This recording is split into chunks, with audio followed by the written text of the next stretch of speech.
Do do do, theme song. Do do do, I'm broke so this is my theme song. Do do do, just imagine this is an awesome theme song. Do do, theme song. Left of the box.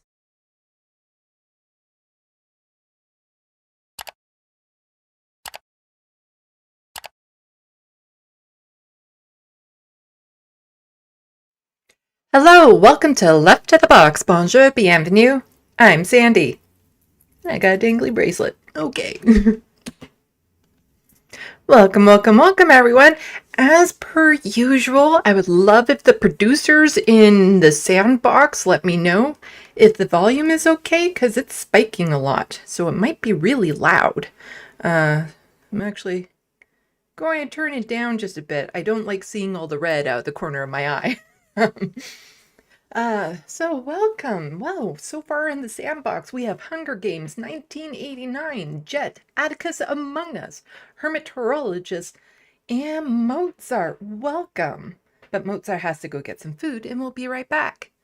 So, haha, on you. I started on time. I'm joking now. It's a really dark episode today. Going to be covering a very horrific story that happened in Vancouver yesterday. So just prep yourselves for that one. I won't be showing any graphic material though. Nobody needs to see that. You know, just, yeah, sound might be a little loud. Hunger Games 1989 loves my theme song. Why, thank you. Did it myself. Yeah, okay. Okay. So how is everyone doing? It's been a weekend. I'm nervous too with the election happening tomorrow. Because everyone just keeps on saying, oh, Mark Carney is going to win. He's going to win. And I'll even show you a clip when a reporter says, so when you become prime minister. And I'm getting Kamala vibes from it. Abernathy. He's just randomly attacking something. He's like, I don't know if I've seen this here before.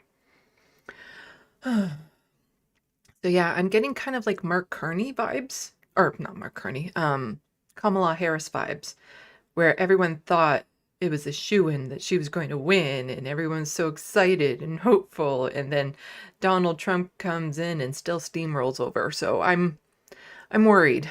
I'm very worried. That said, I'm not predicting anything because it's too unpredictable to me. Like it doesn't feel like you can predict any of this anymore. So I'm nervous. Oh, yeah. Oh, hello, So Live. So, and hopefully people don't start mentioning food too much because I'm starting early, so I haven't eaten. Not that I usually eat too much before I start live stream, even at 6, because my stomach can make really weird gurgly noises, and I don't like that. I do not like that. But yeah, I'm just trying to warm up everyone, let people trickle into the SandBox. You can now become a member with the election out of the way after tomorrow. I'll make up a quick little video just that'll pin to the top of my YouTube page explaining what membership does for the channel. And then also, with the election out of the way, I'll be able to focus on another said video I've been working on for God knows how long that has been on the back burner. And I have a bazillion tabs open right now that have been open for months and months and months for this stupid TYT video that I'm going to be doing. Yeah, like a bazillion tabs open. I want them closed. I want them off my screen. I no longer want to have to think of TYT anymore. I want to get that project done. So after the election, that will be my priority, is to get that done and off my plate. But yeah, please subscribe, become a member if you can. But if you're not subscribed yet, please do. I've been losing a few subscribers. I'm down a fair bit, actually. I was really hoping to break the 8K before the election, but I've actually lost subscribers. I dream of the day where I no longer know if I'm up or down 10. because the numbers are so big it wouldn't show. But I know now. So it's yeah. And part of it is I do feel like it's my fault for not doing more videos and getting more content out there for people to watch and stuff. It's just with ADHD, stress, nerves, mental health issues, it's kind of astonishing I do as much as I do. Oh no, I forgot to change my chair.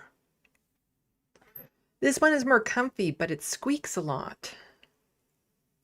Huh. I'm looking at the chair. I have another chair. Oh, do I change it and put a screensaver on so you're not seeing me stand up in my pajama pants, or do I risk it with the squeaky chair? That's a little bit more comfortable. uh, oh, hello, Bobby. But yeah, let me know how everyone's weekend is going. And yeah, Soul Life is just saying the chat froze. I've been having internet issues for a little while with like really slow loading up time, so please forgive me if we come to a video and it takes forever to load up on Twitter and YouTube and stuff. Just the internet seems to be lagging a lot lately, so we'll have to keep an eye on that and hopefully it doesn't become too problematic. Let's see. Oh, and also everyone, please check out the interview I did with Adam Goulding. He is an independent candidate in the University Rosedale riding, which is the same riding as Chrystia Freeland. I wish him luck on his journey, but I hope he does well, like how he thinks he's going. Basically, he doesn't stand a chance of winning. He's an independent. So I hope he achieves getting some good experiences from it, some lessons and things of that sort, which is why I still will always encourage people to get involved, even if, you're supporting a candidate and that candidate has no chance of winning. It's still important to get involved just so you know the process and you can learn the process and how everything works. Because in order to change the system, you first need to know how that system works. And not enough people, I feel anyway, in this country actually knows how our government works. So it makes it a lot more challenging when people are like, oh, well, we just need to do blank. And it's like, well, it's not as easy as that. Let's see. Squeaky. I'll have to be careful with it. I'm not really going to be clipping much. Well, I will start clipping again more now that the election will be over and a lot of my stress, well, I don't know where my stress will be. It all depends on how the outcome is. Because it might be a very sad day for me. I don't know. Like I said, I can't predict anything. It's too hard to predict anything going into this federal election because we're in such, there are metrics being applied to this that have never been an issue before. Like the trade war with the United States and the Trumpism and the whole him calling Canada the 51st state and what that has done to nationalism, which has also, affected the right wingers because they're more nationalistic than they are in allegiance with, the United States. So it's hard to say, but then there's still a lot of anger coming from the right wing because, yeah, cost of living has skyrocketed. It's not getting any better, and it probably won't get much better in Kearney. So there is a lot of factors going into this that we simply haven't seen before. So, hopefully the polling is right, but that's why I don't like polling, because you can't tell, and it all depends on the spread of the votes, where those votes are happening, because the first past the post. Because, Pierre Poilievre can win with less than 50% of the popular vote easily. Most parties do. That's the sad reality here in Canada. So you would have to do like a riding by riding analysis, but there's nothing out there. There's like Canada 388, or 338, which kind of tries to get that breakdown roughly for seats, but I don't think there's anyone out there doing poll specific ridings or polls specific to every riding. So it is so hard to tell. how this is going to turn out. But I will be covering it live, and Mark Joycey will be joining me for that. I think I'll start at 7 p.m. The time that the polls close are kind of staggered across the country, because you always run into that problem where the election can be called before BC has even closed the polls, which then discourages people in BC from going out to actually vote. So what they try to do is stagger it. So in BC, they start at like 7 a.m. and close at 7 p.m. And then here it's at a different time. So they try to stagger it a bit so that the polls are closing within hours of like a couple hours of each other, as opposed to like 6 hours of each other. Oh, let's see.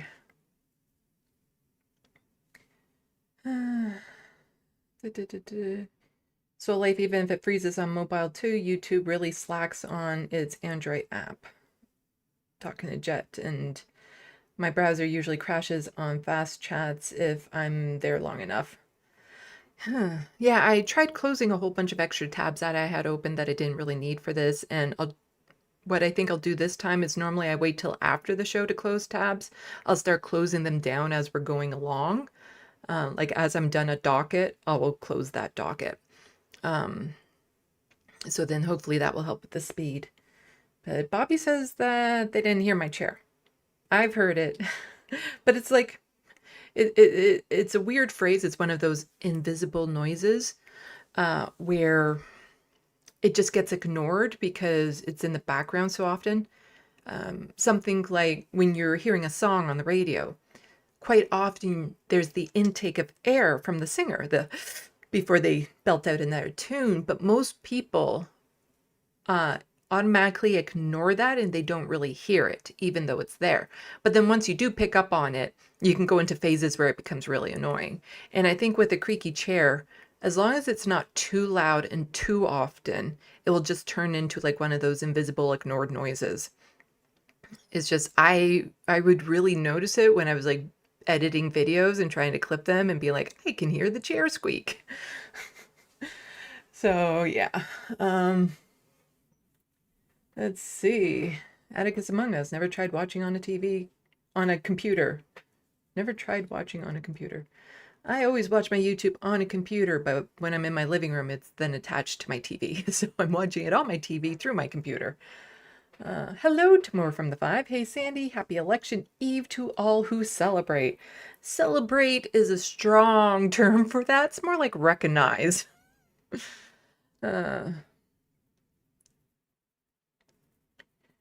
Soul Life, or when a smoke alarm battery is dying. That noise is way too annoying for me to ignore.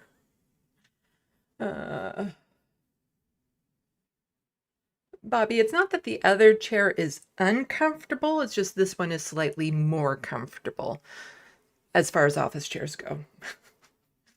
Oh, is somebody else? Oh, hello, Bozed. And war is peace. Agree, comfort far aways a little squeak from a fellow squeaky chair haver. Yeah. It's, I think as long as I'm not, well, that's the other thing. I do move around a lot during my videos because, you know, ADHD, I have a hard time staying in one position for very long, unless it's a game. Like those games that you would play in camp where the counselors, they were just doing this to get a break, you know, to calm the kids down and to have like 5 minutes of silence, where it was a game of, let's see who can stay still the longest. And then you would have people kind of go around the room and then be like, okay, you're out, because they saw arm twitch or something of that sort. And I would undeniably win that every time. Because if I hyper focus on staying still, I stay still.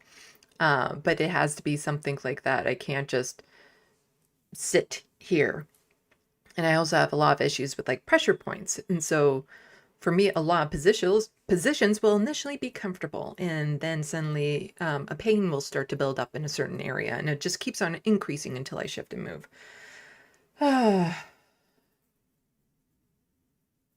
More from the 5. Proud to have been one of the 2 million advance votes 2 Fridays ago.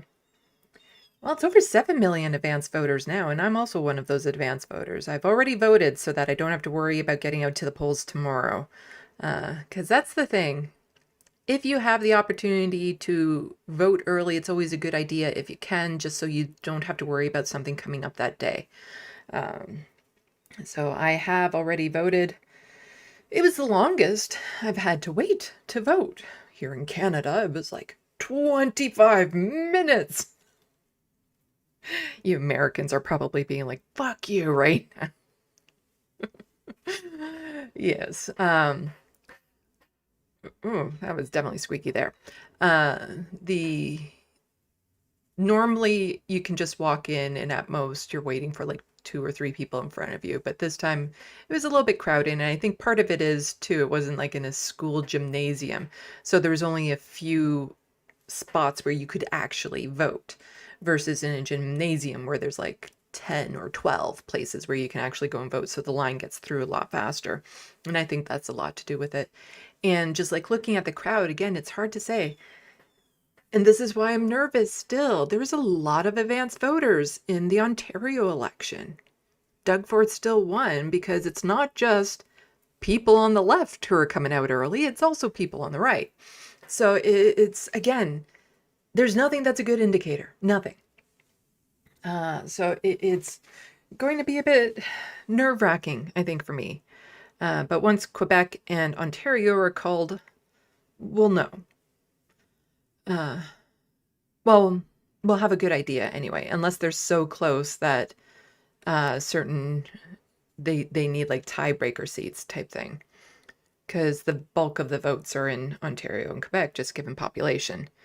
You see, we don't have the Electoral College, which is really silly. We have first past the post, which is also really silly, because we have more representatives in a province if there's more population in that province, which makes a lot of sense. Unlike your electoral college that purposely favors lower populated states, partly because they were Republican or right leaning. So yeah, super nervous. I'm also delaying a bit because, like I said, this first story that I'm going to touch on is absolutely horrific. But I'm not going to be showing, again, I'm not going to be showing any graphic footage, but it's still very, very hard to listen to because they're so rare here in Canada. And just the brutality of this type of attack too, where somebody drives a vehicle through a crowd. It's like the horror element involved with that too and everything. And I think part of it too is once it's happened in your city, you always become a lot more sensitive to this type of thing. And I'll get more into it as I talk about what happened. But there was an attack in my city. Fortunately, no one died, but 3 people at a university were stabbed, and they were specifically targeted because they were in a gender study class. So the person attacking them was specifically targeting people like me. And in a place at the university, it's like I have probably been in that room. And when you can start personalizing it like that, when you can start seeing yourselves in the locations that this happened, I didn't know anyone who was attacked, but I know people who directly know the people involved. So it hits harder after that. And so, everyone send a lot of love to Lance. Lance lives in Vancouver, so send him a lot of love. And also just anyone else you know in Vancouver, send them a lot of love, because it's devastating when it happens in your town. In your area, and it's just always devastating when they happen, regardless of where. But you feel it differently when you've been through it, when it's happened in your community. Yeah. And this one is, like I said, it's particularly brutal. Already it's one of the worst attacks in the country's history. Because we'll hear from the police chief, and there could still be people added, like people who don't make it in the coming days or weeks, he said. because some of the injuries were very severe. But yeah, oh, so I'm kind of delaying that because, it's Sunday, it's the weekend. I think a lot of people just kind of want to relax and chill out and not worry about, the horrors of the news that you hear over the week. And it's a pretty bad story. But let's see what people are saying in the sandbox. Hello, War is Peace. Hello, Rachel Atwood. I'm hoping I'm not missing anyone. Bozette, I've never had to wait in San Francisco, I guess, since 1996, only once in 2017 when I moved to a smaller county and Trump was an ish show. Hello, Rachel Atwood. The wait in my district isn't generally very long, but it also a place that Republicans haven't been able to ruin. Hello, Spin Me a Sailcloth. I'm not sure I've seen you in the sandbox before, so welcome. And Carmen Binot. Binot. I know you've told me how to say your name before. I'm totally forgetting. The car attack was a couple of kilometers down the street from where I live. Oh my gosh. Our community is devastated. I'm so sorry to hear that. Yeah, it was when it happens close to home, you feel it differently. So, my heart goes out to you. Hello, MIDI doctors. Oh, Carmen Benoit. Benoit is how you say Binot. Benoit. I will try to remember that, but don't hold me to it. It's not that I'm like purposely trying to forget or I'm not trying to remember. It's just it's an autistic thing and I don't like using that card all the time. But for some tidbits of information, my brain has a hard time retaining them. So I can remember like details of conversations that go back years, but if I meet somebody and they tell me their name, there's a good chance I won't remember it. I am horrible with names, horrible with recognizing faces too. Yeah,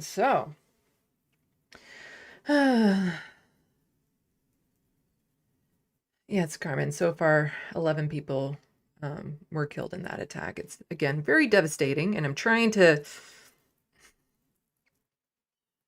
move into it. It's, like I said, it's a hard story. It's a very hard story. Well,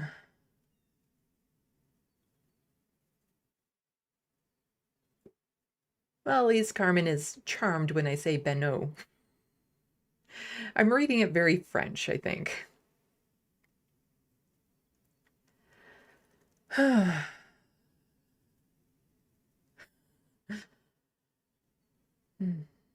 Okay.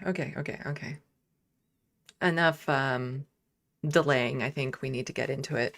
I have a few videos to go over. Like I said, I'm not going to be showing anything that is particularly graphic. Although the videos we're watching are on YouTube, so, they try not to be terribly graphic in the first place, even if they're from the news. I would recommend you don't look it up on Twitter. Because there they can be as graphic as they want, and it's horrible. Absolutely horrible. Hello, Marty. So,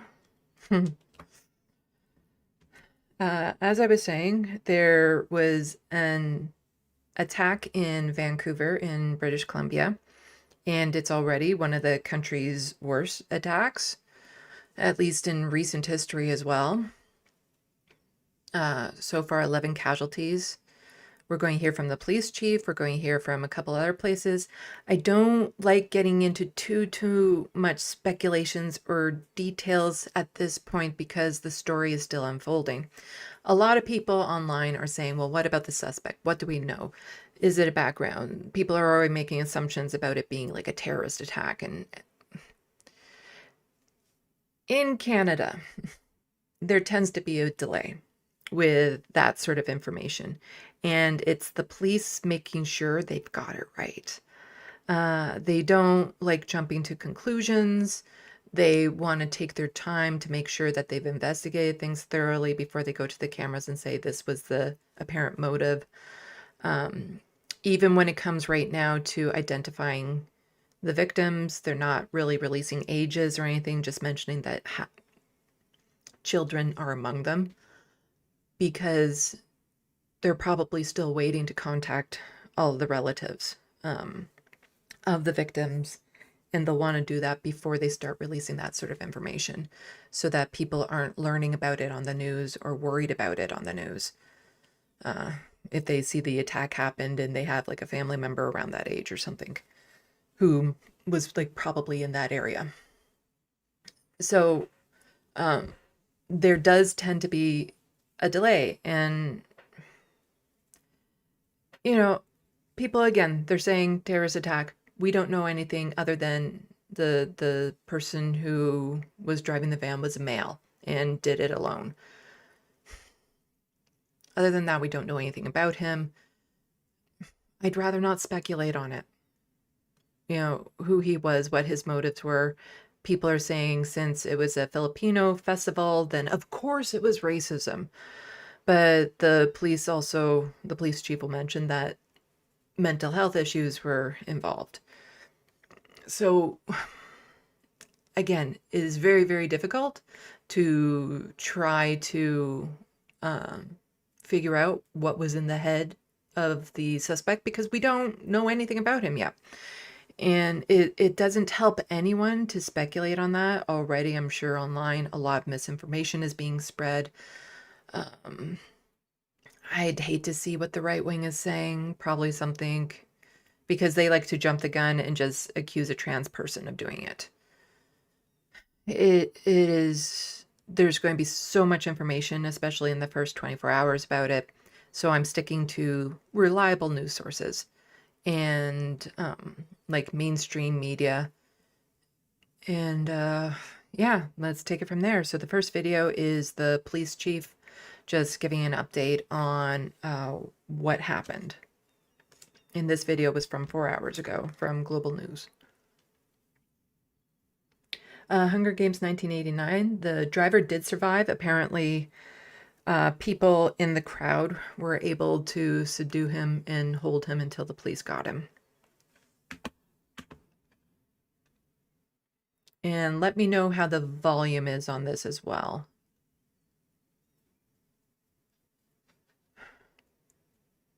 Yeah, thank you so much. We'll just skip ahead a couple minutes.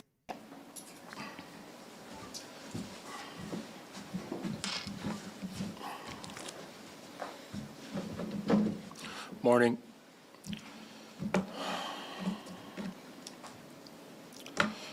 On behalf of everyone at the Vancouver Police Department, I want to extend my sincere condolences to the victims, their families, and loved ones, and to everyone who has been impacted by this senseless, heartbreaking act of violence.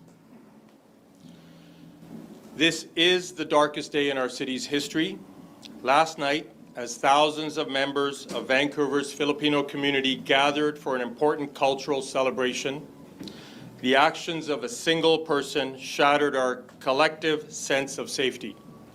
It is impossible to overstate how many lives have been impacted forever by this lone individual. There are many unanswered questions about why this horrific crime happened, the motive of the person who did it, and whether anything could have been done to prevent it. There are many things we still don't know, but we are working hard to get all of the answers. Here's what I'm able to share with you this morning. Shortly after 8 last night, Saturday, April 26th, a man driving a black Audi SUV drove into a large crowd of people at the Lapu-Lapu Street Festival in South Vancouver. This festival, which is a celebration of Filipino community and culture, had been taking place all day in and around the grounds of a school located at 41st and Fraser Street. It was expected that tens of thousands of people would attend throughout the day. Although it was scheduled to wrap up at 8 p.m., There were still many people in the area when the incident occurred. The vehicle that struck festival goers approached the festival area from the west on East 43rd Avenue. It entered a small crowd enclosed area and drove through the crowd. There were hundreds of festival goers still on the street, and multiple people were struck by the vehicle. There are now 11 confirmed fatalities. We believe dozens more are injured, some seriously, and the number of dead could rise in the coming days or weeks. The most critically injured were transported by ambulance to 9 different hospitals throughout Metro Vancouver, and we want to extend our profound gratitude to all of the medical professionals who have worked throughout the night to care for the victims. The driver of the vehicle was the lone occupant, and he was arrested at the crime scene by members of the Vancouver Police Department after bystanders and witnesses intervened to detain him. He remains in custody. While I'm not prepared to speak about the potential motive, I can now say with confidence that the evidence in this case does not lead us to believe this was an act of terrorism. I can also tell you that the person we have in custody does have a significant history of interactions with police and healthcare professionals related to mental health. I am unable to publicly identify the person who is in custody because charges have not yet been laid. Homicide investigators are currently presenting evidence to Crown Counsel, which is the independent authority in British Columbia to lay criminal charges. We will provide additional information once the charge approval process is complete.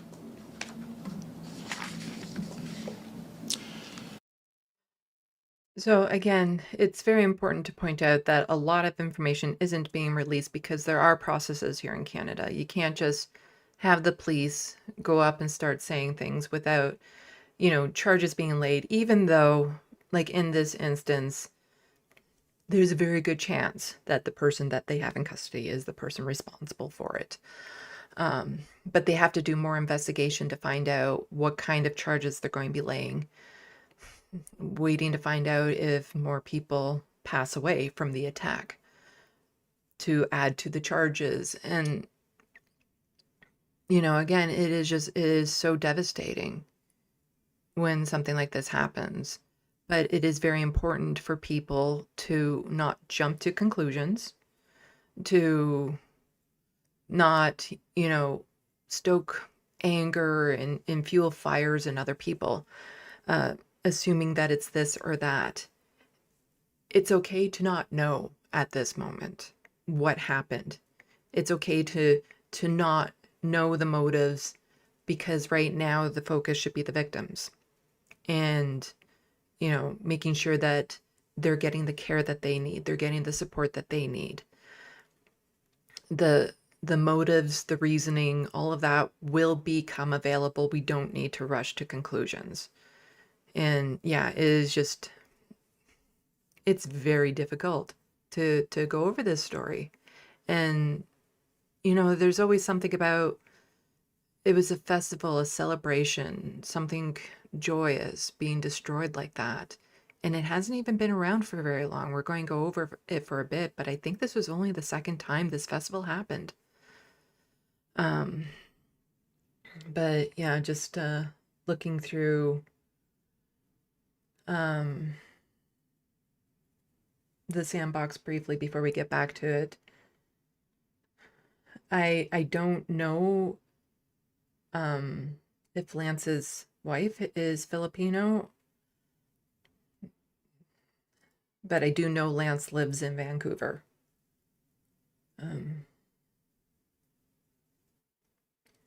So MIDI doctor is obviously a disturbed individual, absolutely. And a lot of people will say, racism is probably involved in all that sort of stuff, but people can be racist, but it usually takes some sort of mental instability for them to escalate like this. It's most mass attacks like this, unless there is like a very clear political motivation behind it. There's some sort of mental issues going on. And I worry that what they're going to say is we need more funding of the police. Because Vancouver has issues with the police services in that city. Service members like running for different offices, the amount of police brutality issues, all that sort of stuff. It doesn't matter how much more money you throw at the police, it wouldn't have prevented this. We need more funding in mental health services. That type of thing could have prevented something like this from happening if there were more services for people with mental health issues, to reach people earlier if they're having mental health issues, as opposed to waiting until they've harmed themselves or others. But we don't have easy access to mental health services. They're often defunded by the provinces. That money is often funneled into policing services.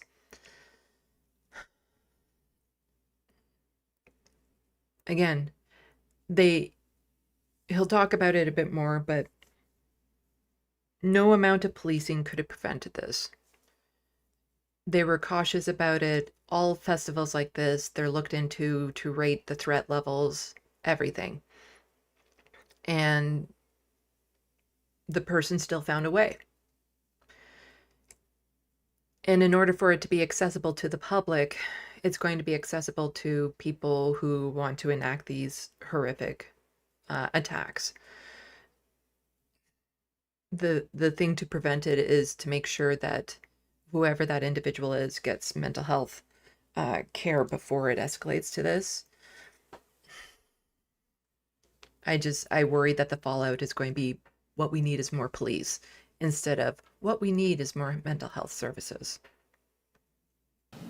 More than 100 Vancouver police officers are currently working on this case. They have been providing comfort to the injured, interviewing eyewitnesses, and collecting key pieces of evidence from throughout the crime scene. We will continue to dedicate every available resource at our disposal to complete this investigation and to support the community as it grieves. It is hard to make sense of something so senseless, and I know there are questions about whether this tragedy could have been prevented. The Vancouver Police Department worked with the City of Vancouver to conduct a risk assessment prior to the Lapu Lapu Festival. The majority of activities associated with the festival were taking place on the grounds of a high school, which is not directly accessible via public roadway. The only public roadway that required partial closure was on a minor street behind the high school. And this area was designated for food trucks. And there were no known threats to the event or to the Filipino community. We review over 3,200 events every year and assess the risks with city partners.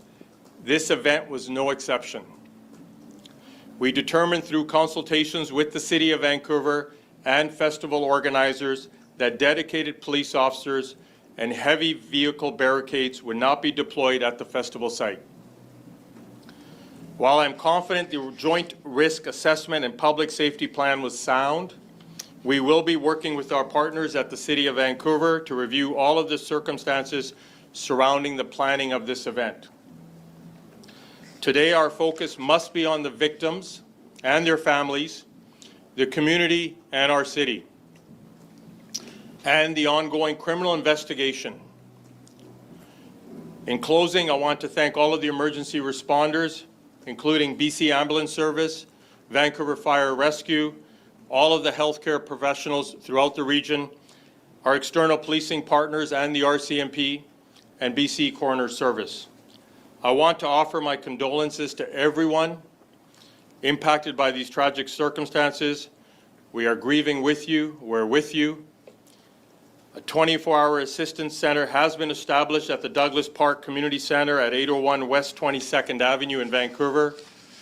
Police officers and victim service professionals have been deployed to help anyone and all who have been impacted, and we offer that you contact a loved one who is at the festival if they need assistance.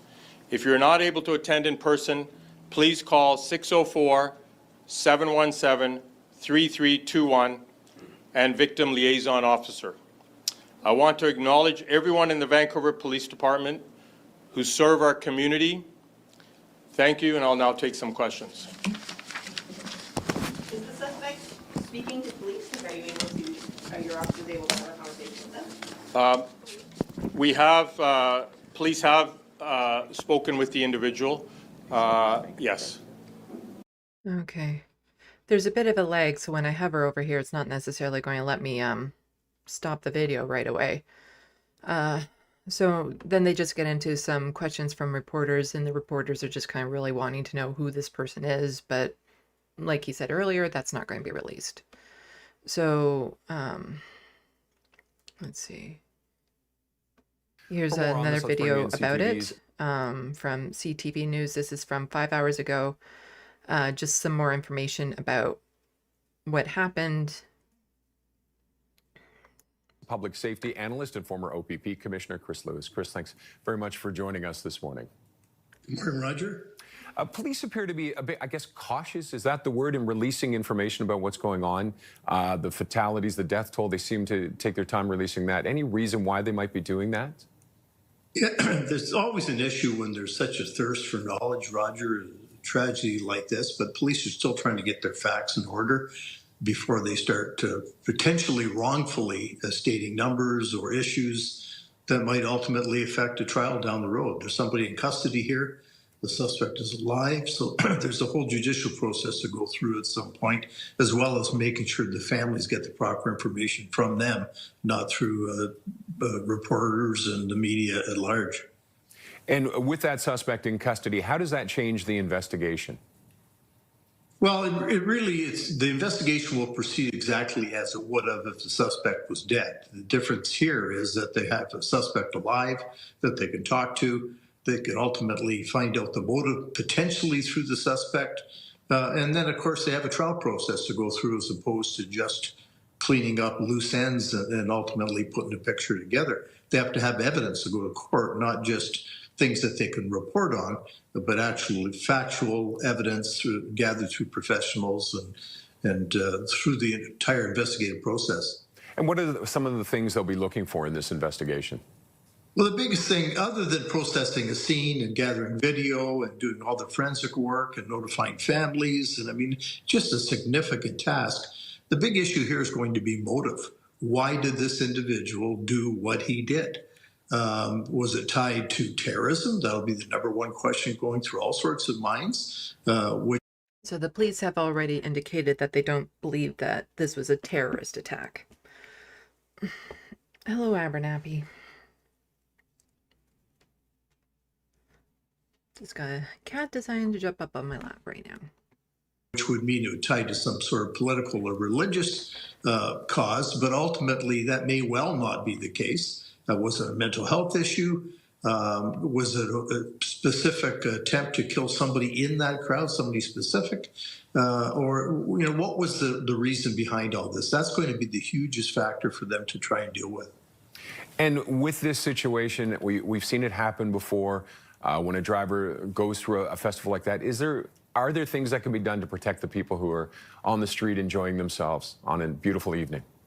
Yeah, there always is, Roger, but it's always a kind of a rub between trying to make sure it's accessible for vehicles that are going in and out, for emergency vehicles, for vendors that are going in and out, or locking it right down so that nobody can move. And people, you want people to enjoy the festival. You can't really secure the entire universe. So you kind of try your best, and often that's based on an analysis of the risks, the type of event it is, or the likelihood for something like this is going to happen. And it's just judgment call at times. And of course, the Vancouver Police and other emergency response organizations will be looking at that and reviewing it and trying to determine what they could have done better, if anything. And hopefully, thankfully, these incidents are rare in Canada. So again, just some more about this, and that video just gave us a better idea again as to why the police aren't revealing too much information right now, that the process is involved, but also, you know, you can try to protect a festival as best you can, but if somebody is determined to do it, they're determined to do it, and they'll find a way, unfortunately. And it's something that I do worry about because the summer is coming and there are festivals that I participate in. And I'd be lying if I said I wasn't worried. Like when I'm at the festival and I'm enjoying myself, I tend to just let go and stay in the moment. But every now and then before I go to the festival, even when I'm at the festival, it will pop into my head from time to time. And we shouldn't have to live in a world like that. It's scary because, yeah, you just want to go. You just want to enjoy the festival, have a good time. Families go to have a good time. And to have that in the back of your mind all the time. And there's probably a lot of people who don't even go to these festivals anymore because they're worried about it. Because there's the Pride Festival that I'll be going to in my area. And queer folks, you know, hatred towards queer folks have had the biggest increase. I worry that something like this will happen. But like I said, when I'm at the event, I try to just let go and stay in the moment. And I still manage, like last year, I had a brilliant time. It was so much fun. Nobody should have to worry about this when we're going out for any reason. Former Vancouver police officer Harjit Sajjan is the outgoing Liberal MP for Vancouver South. He attended the scene of the attack last night, and he's with us right now. Hi, Mr. Sajjan. Good to have you here. I certainly wish it were under different circumstances. If you could share with Canadians watching this morning what you essentially, saw last night, the sort of reaction to this horrifying event. Absolute horror. That was just a stunned look on people's faces. I mean, I went there as soon as I heard. It's a rioting that I not only represented, but I grew up in, and I was a police officer and worked actually in that area. And the festival that was started just last year. Just to kind of give you an example of the Filipino community, when last year was raining, it was just packed. People just wanted to celebrate. And this year with the beautiful weather, it would have been, if even more people there just celebrating. And just to see that this happening at a family event is absolutely horrific. People were in shock, couldn't believe that something like this could happen in their neighborhood.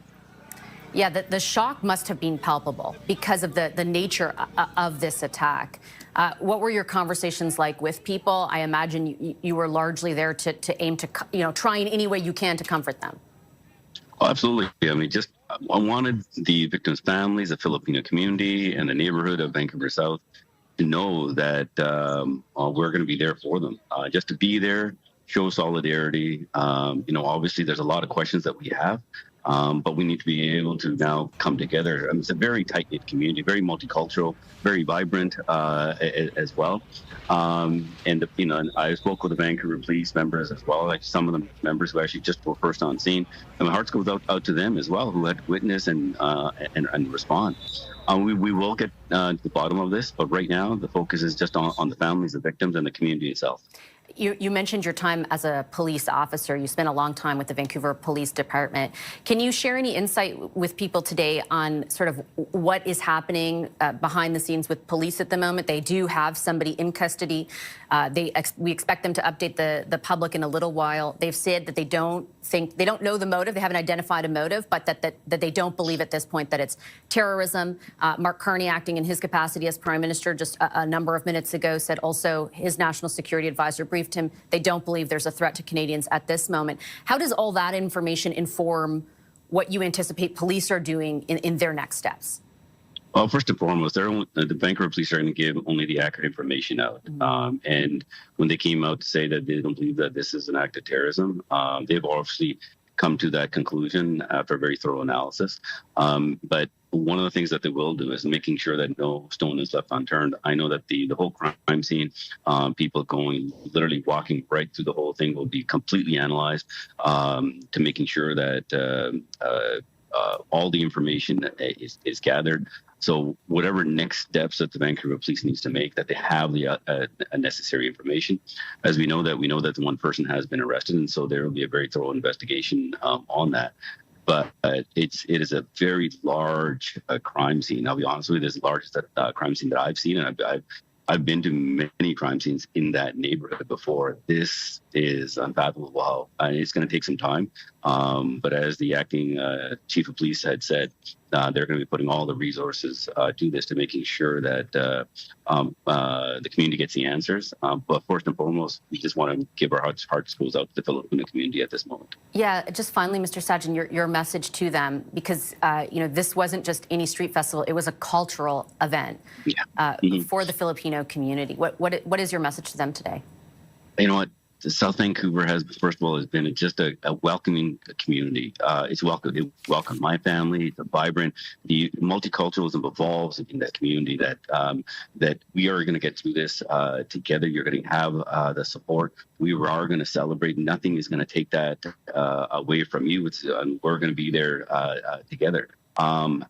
After some very significant grieving, we are going to be able to celebrate once again. I know it's a long ways to go right now, but we will get through this together. Mr. Sajan, I'll leave it on. Yeah, so this is only the second year that this event has been held. And I'm just going to skip to a certain part in this video where we're hearing some more responses of people who were there. Jagmeet Singh was at this event. He had attended this event earlier in the day. And for those who don't know, he's the leader of the federal NDP. He's currently running to be prime minister. It's not going to happen. But he was also at this event earlier in the day. Just, again, it's very, very difficult to listen to some of what we're about to hear. This is so horrific. I don't even know what to say. I was there, and I just imagined the faces of the kids that I saw smiling and dancing. I imagined the aunties that were there. Imagining them I don't even know what to say. It's horrific. I'm heartbroken, and I just want the Filipino community to know, like, we stand with you. Everyone is with you. Everyone's standing with you, and we're going to stand with you in whatever comes the next days. I was here earlier. This was a fantastic day here in South Hill. Lapu Day Festival was amazing, and everybody's having such a great time. And so I heard the news and came here.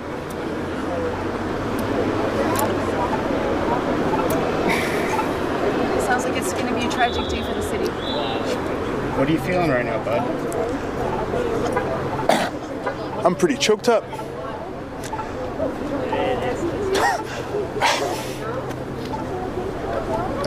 I don't even know what to say. This was a great day. Wonderful event.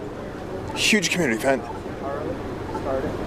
And to have it end in tragedy like this, it won't break us or the community, but it's horrible.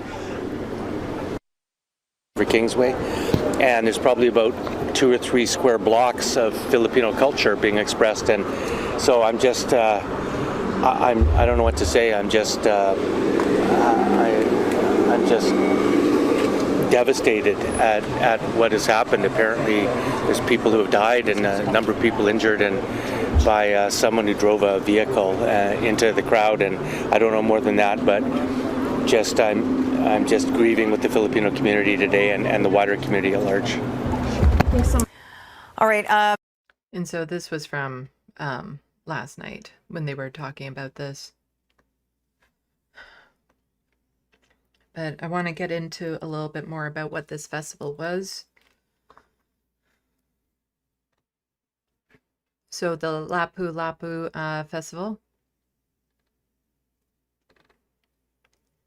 It's the second year that this was held. I haven't actually watched this. I don't know what this video is, but it has a about us. So who is Lapu Lapu? Datu Lapu Lapu, a fearless indigenous Viasan chieftain from the beautiful shores of Mactan, Philippines, stands as an enduring symbol of unwavering resistance and indomitable spirit during the age of exploration.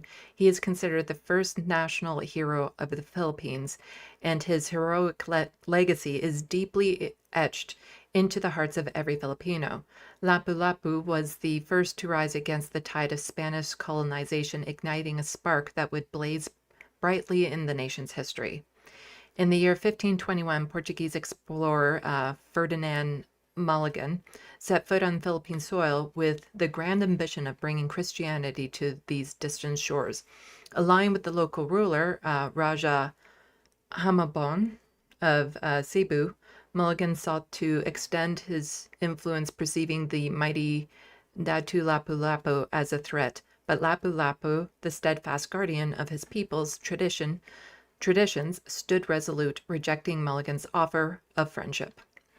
Against the counsel of his own crew, Mulligan, armed with only 60 brave souls and 3 small boats, dared to challenge the formidable chieftain. The epic Battle of Mactan unfolded on April 27th, 1521, with Lapu-Lapu's warriors wielding bamboo spears and venomous arrows.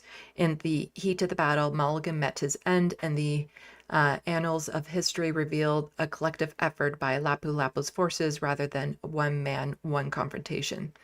Datu Lapu-Lapu's legacy is not just that of a solitary hero, but of the embodiment of an united spirit of people unyielding resolve to defend their land and culture against foreign intruders. He represents the soul of native resistance, a powerful force that helped shape the Filipino identity in the face of colonization. Lapu-Lapu, through unconventional and in the traditional sense of a hero, remains an enduring symbol of inspiration for all Filipinos.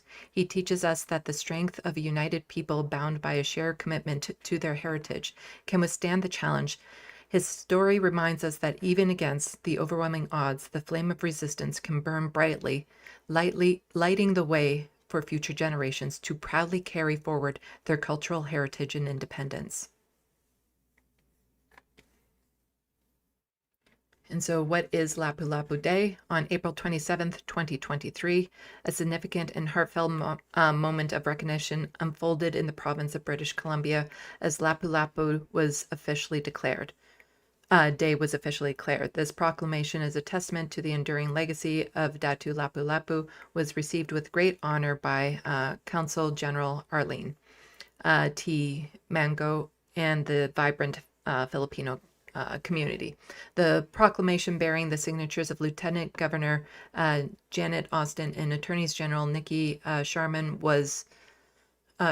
was presented during a ceremony held in provincial capital of Victoria. At this remarkable event, MLA Marble Elmore eloquently highlighted the profound historical significance of Lapu-Lapu Day, underscoring the enduring impact on Filipino values, notably the spirit of Bayan-han, the collective community effort.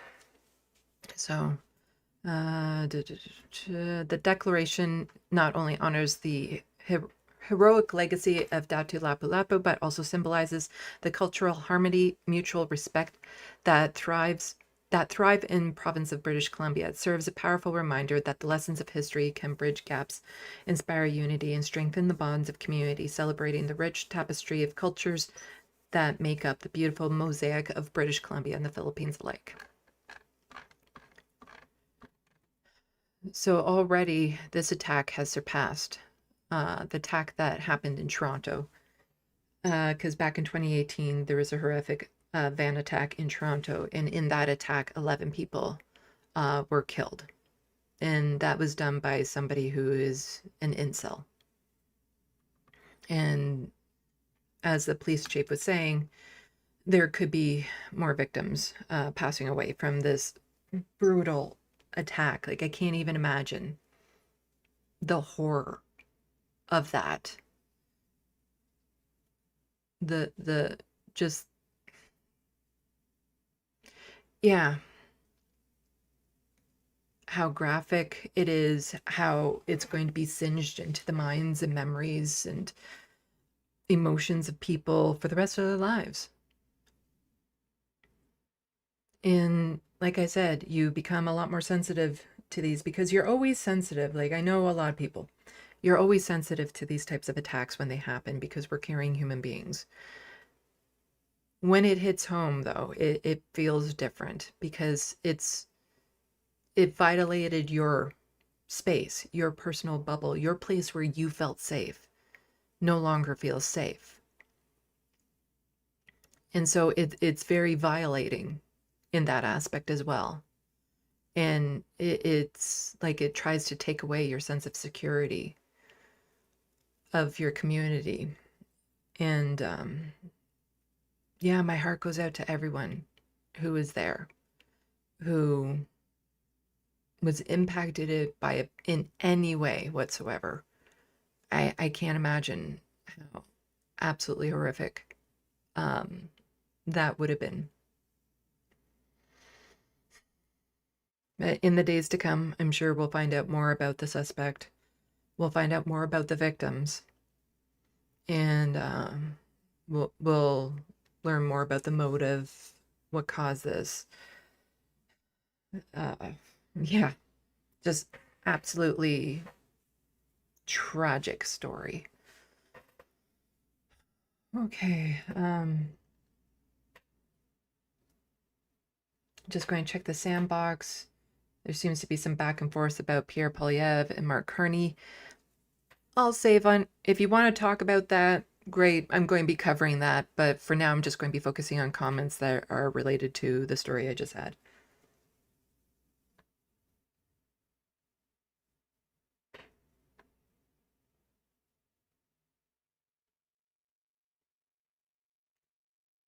Let's see. Hello, Grand Theft Autobot and Super Strike 9. Super Strike 9, I'd rather time is taken to get the info right. Media in all forms are obsessed to break stories about all else these days, which tends to lead to errors. And it's happened so many times. Even networks like CNN have gotten it wrong because they just want to get the information out so fast that they hear something and they just go with it, as opposed to taking a moment and finding out more about, you know, what happened. Patience is a virtue in this. Like, what's the rush to know? It's okay to just not know. What is the rush to know the motive? Why do we need to know now? Why can't we just wait until it's investigated properly, until we actually know? It doesn't change the outcome of what happened to all those people. And that's where our hearts and minds should be right now, is with the victims.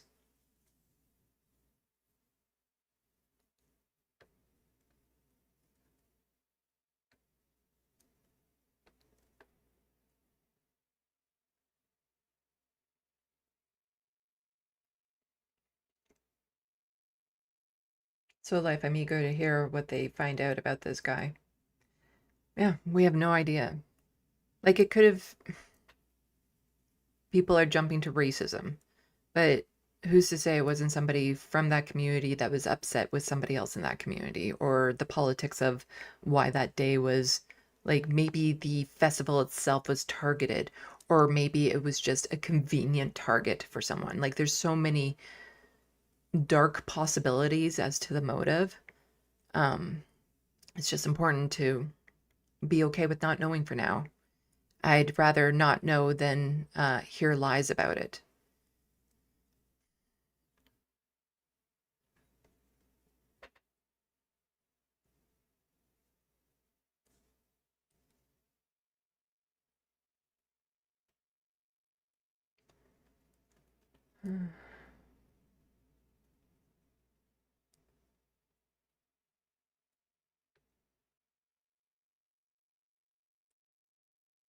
Some people talking about UBI.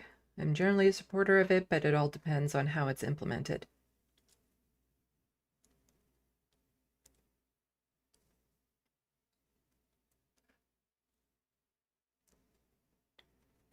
I was saying a name wrong. Not shocking.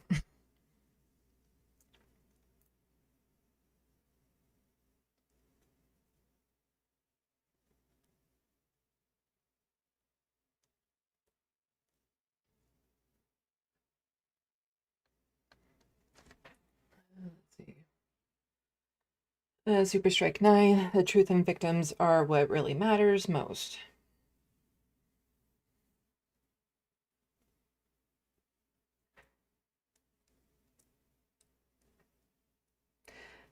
So, life, I'd be very cautious about wondering if it was somebody India hired. Again, it's best to just wait on it. But you're thinking the sooner we can identify the cause, the sooner the issue can be addressed.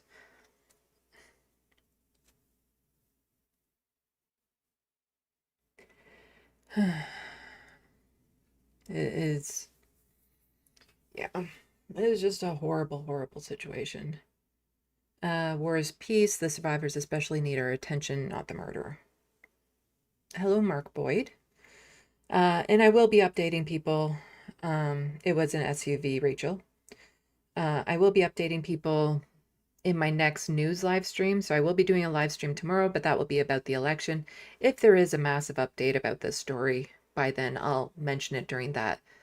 But definitely in my next news live stream, I'll be talking about, what they have found about this. Hello, Crotchy. Freeze the damn VPD budget. Yeah, I'm worried that more money is just going to go to the cops as opposed to mental health. And Crotchy, 100 extra cops in the new bloated budget because of alt-right, crypto bro mayor Ken Sim. None of the 100 mental health care workers he promised. And still, these useless VPD can't block a car attack. And Soul Life was just saying that they were plucking examples out of thin air. I know. It's just...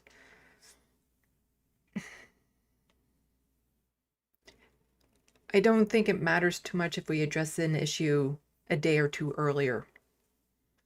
Because addressing any issue, it's still a process of,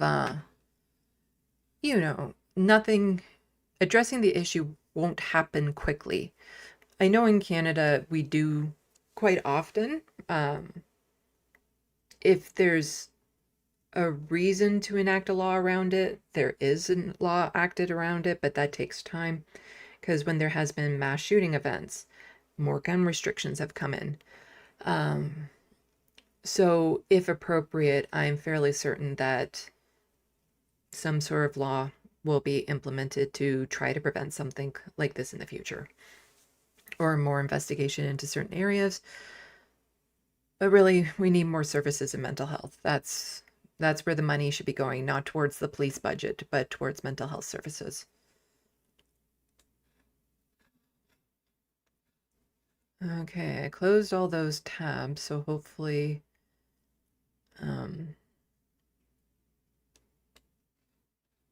hopefully it won't lag too much, but I don't have any more YouTube videos to go over. But I do have election news to go over because it's happening tomorrow and I am worried about it. I've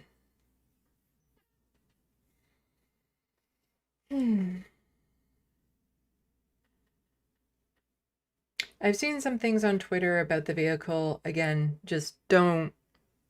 Anything on Twitter about it right now, don't pay attention to because who's to say what's accurate on there. But just like some horrific details that you might be able to find on Twitter, there's no guarantee those horrific details are true. So anything you see on Twitter right now, just take with a massive grain of salt. And why traumatize yourself that way by reading some of those details if you can avoid it?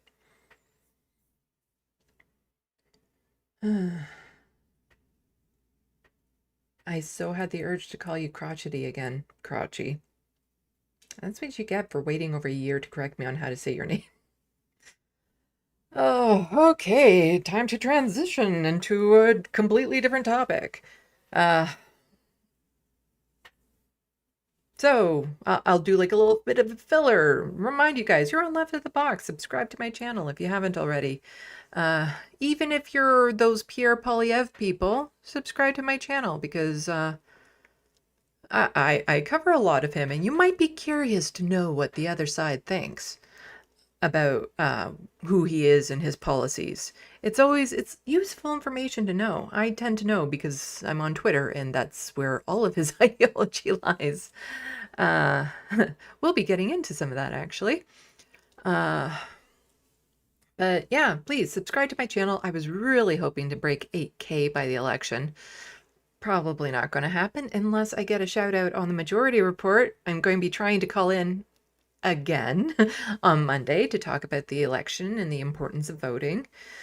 And, you know, everyone needs to vote with the assumption that there is no safe riding and that every riding is flippable. And I'm not endorsing any candidates per se, just A, B, C, anyone but conservative. Vote for whoever has the best chance of beating the conservatives because I'm worried. I am worried that Pierre Poilievre stands a much better chance than what a lot of people are thinking. And a lot of that is complicity to the polls, what the polls are showing. Even the reporters are getting a bit smug about it. Who's to say who the next prime minister is going to be? It's so hard to predict with all the factors that are going into it.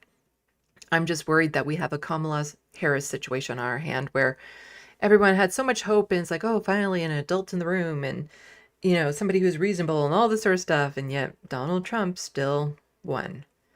And I'm worried that is what's happening right now with Mark Carney, that everyone's just like, oh, the adult in the room, we can all breathe a sigh of relief, somebody with common sense.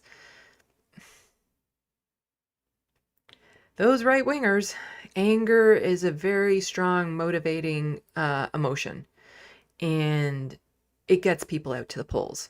Complicity does not.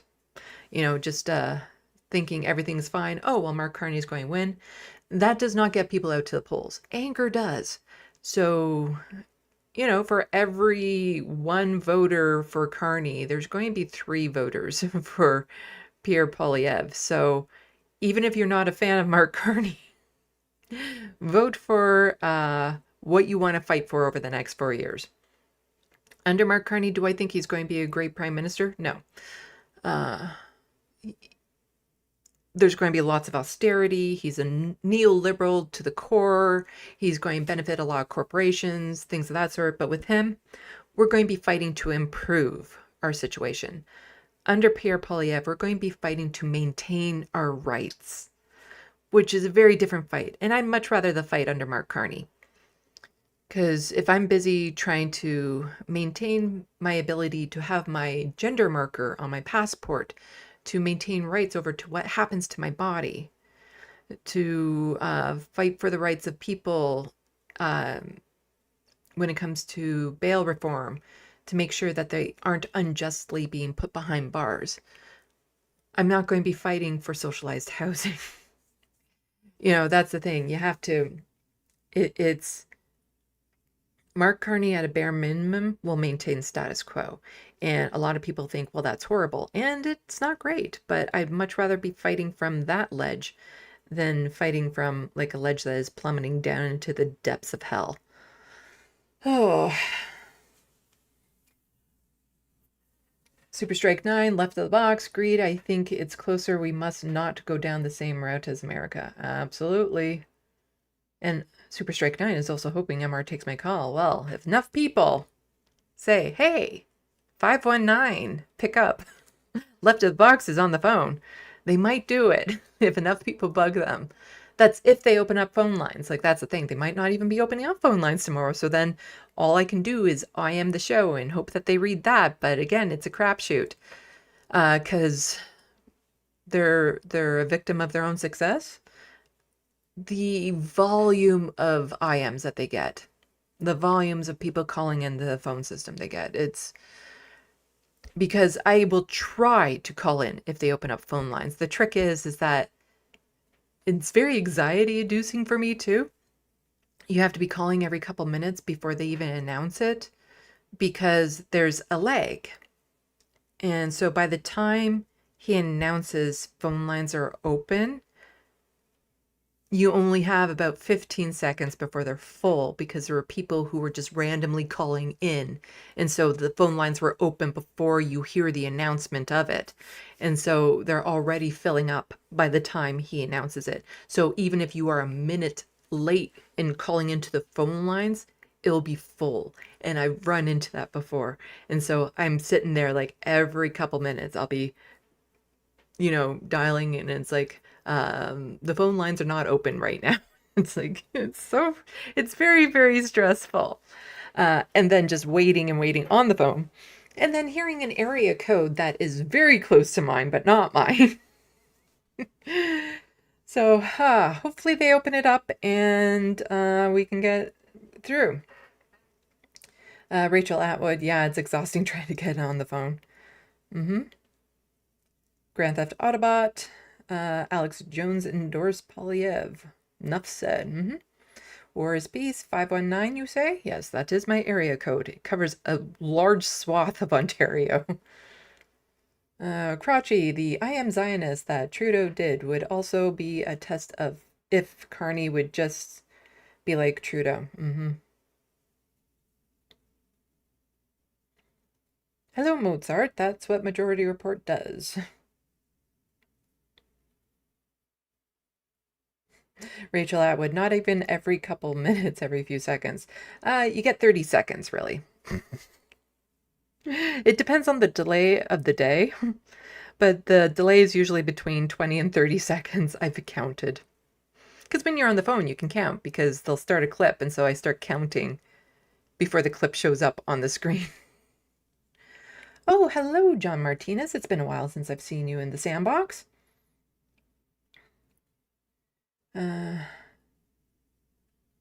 It's not like the case of Russell Wellner, who was in his 80s and accidentally killed someone. I have no idea what that is in context to.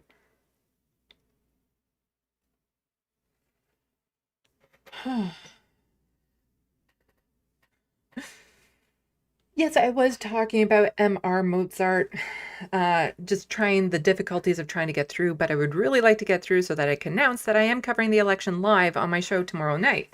And it's going to me, I feel like it's going to be a nail biter. I really, really feel like it's going to be a nail biter. Mark Joycey will be joining me for that. He always gives wonderful analysis along with me. So, yeah, I will probably get emotional, no matter the outcome.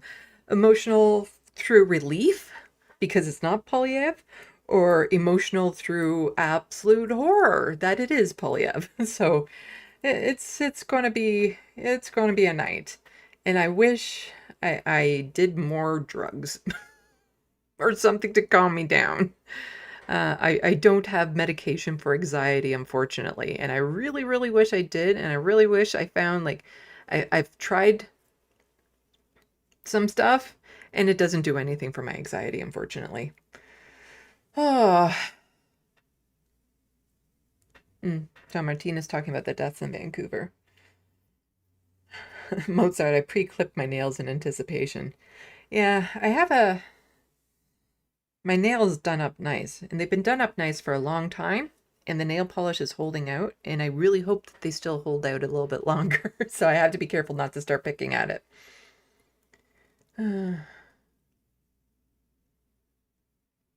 But yes, please become a subscriber to my channel. I have been losing subscribers recently.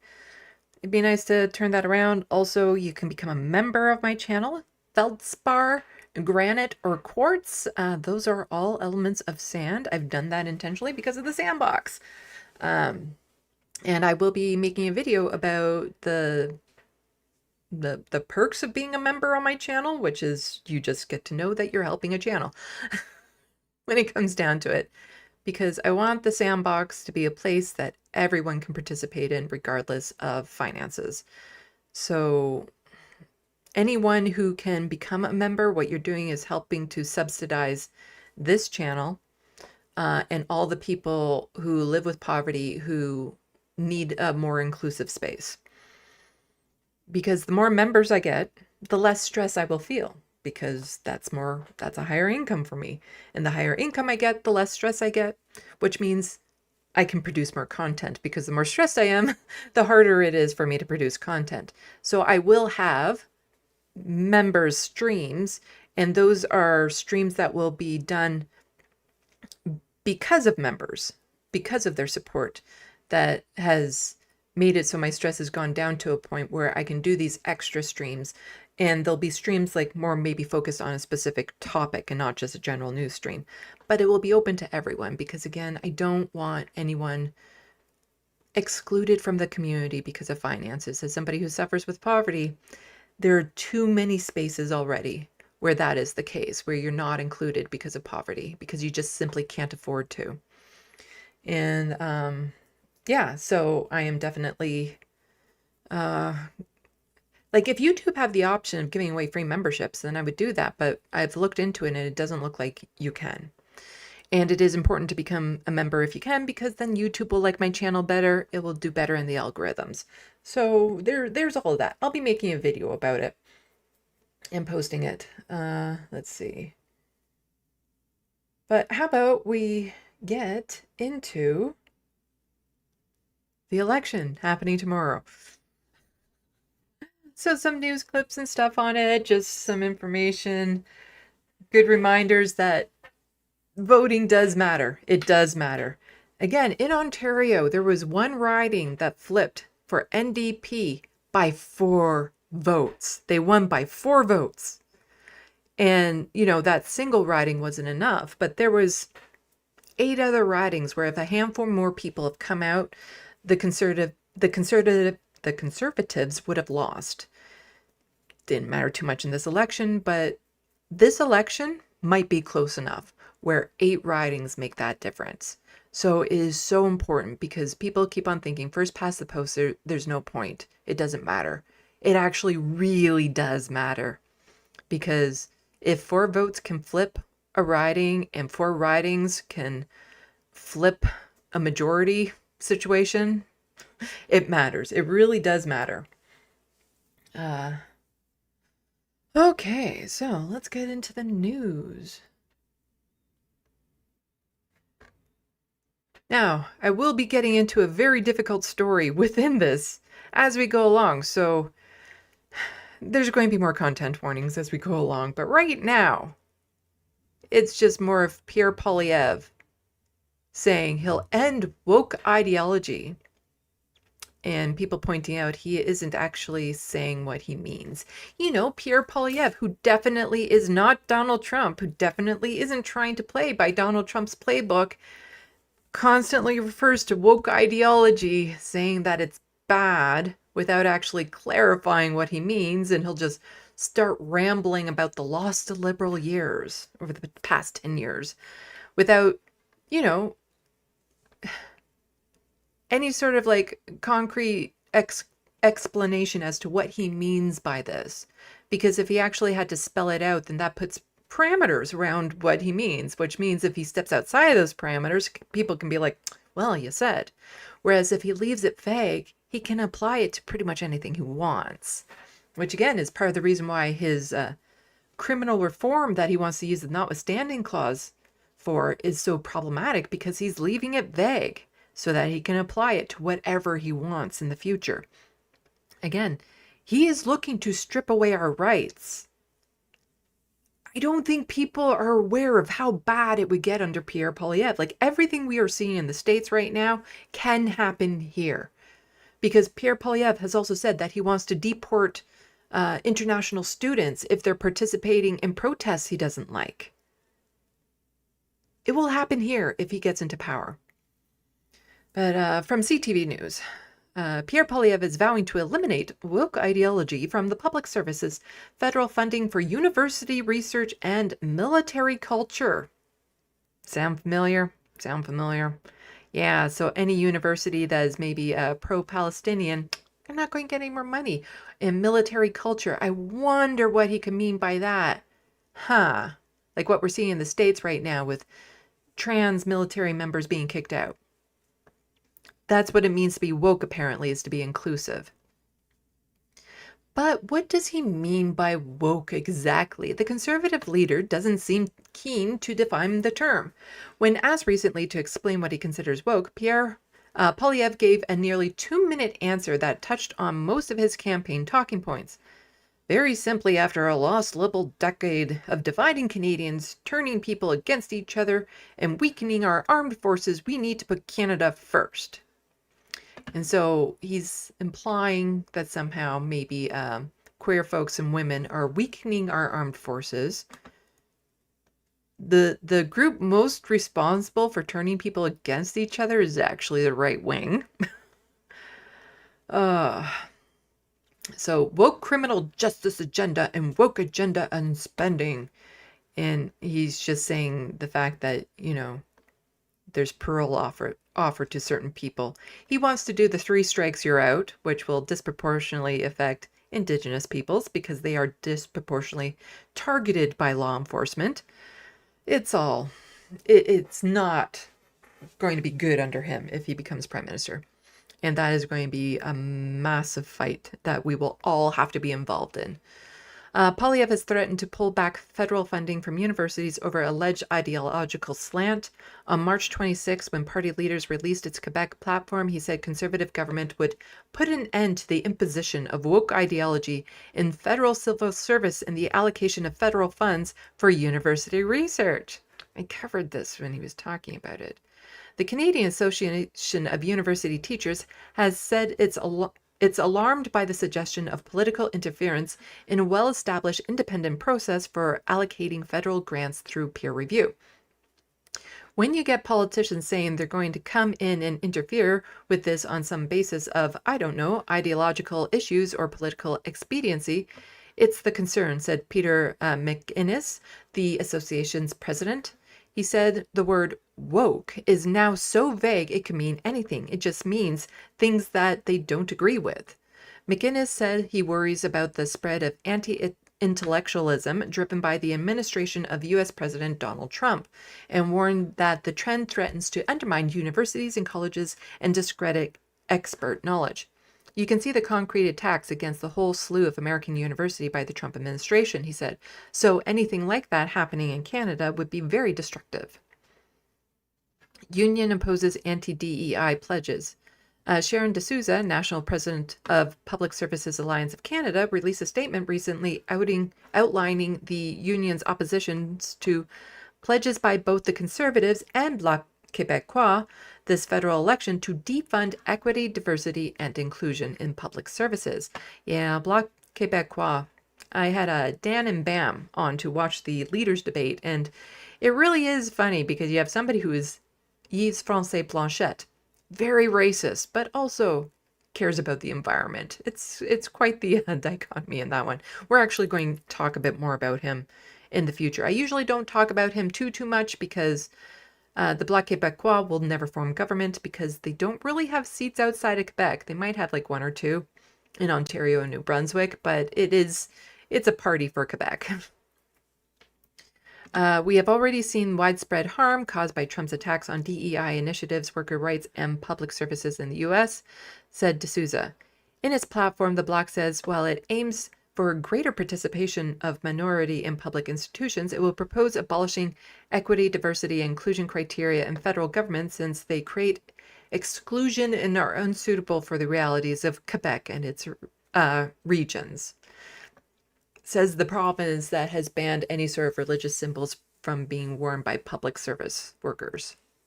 That's kind of what they want to do, I get the feeling, is to ban that on a federal level by saying that it's exclusionary to have those things. It doesn't make any sense. PSAC is one of the country's largest unions with around 240,000 members who work for the federal public services, crown corporations, and federal agencies.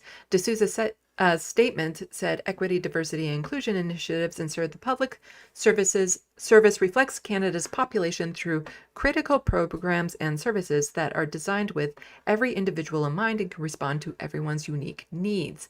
The Conservatives did not respond when asked whether they plan to cut DEI programs in the public service.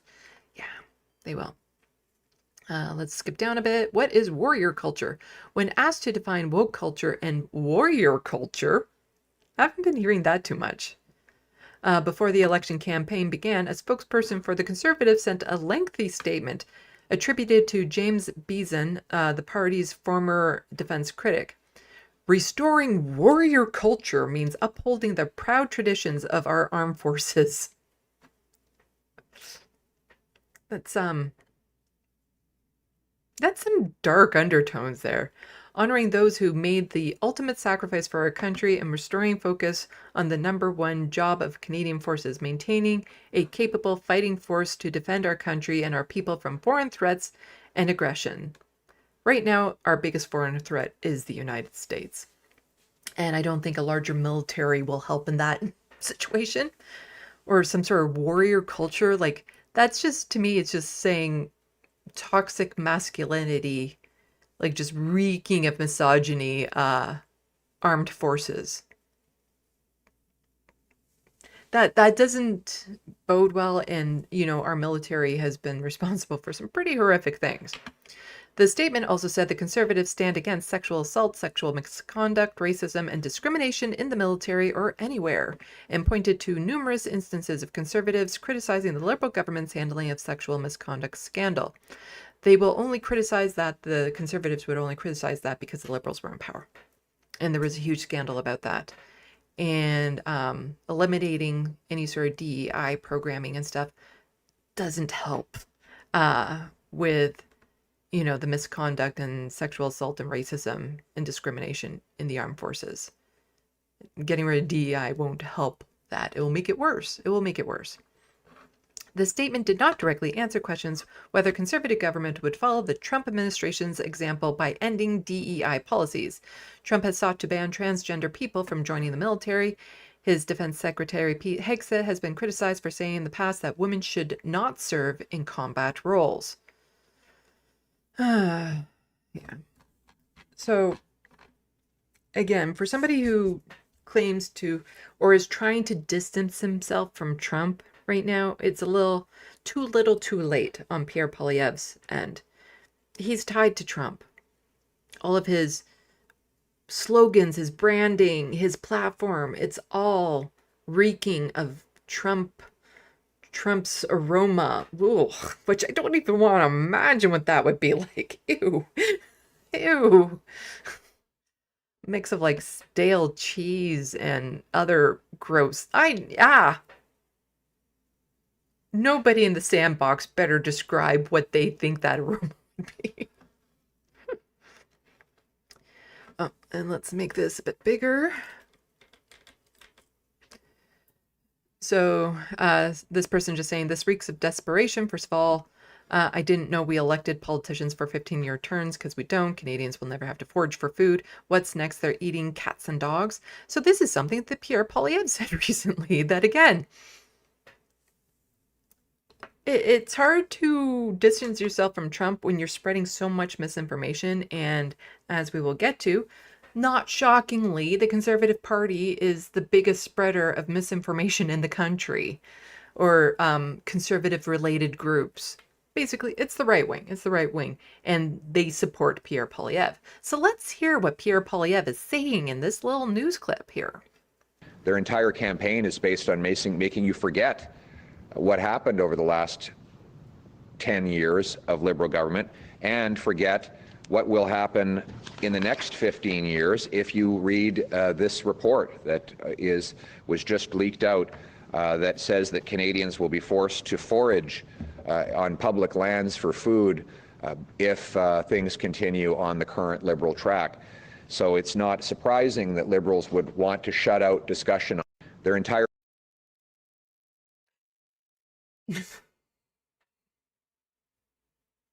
He's saying Canadians will have to go on to public land and forage for food because of some vague report that came out because of Liberal policies. I actually have a book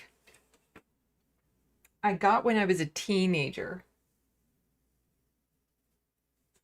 And it's the Camping and Wilderness Survival Guide. And I like having it because it's a book. So if the power ever goes out, I have it. And it actually tells you which food in the wild is edible.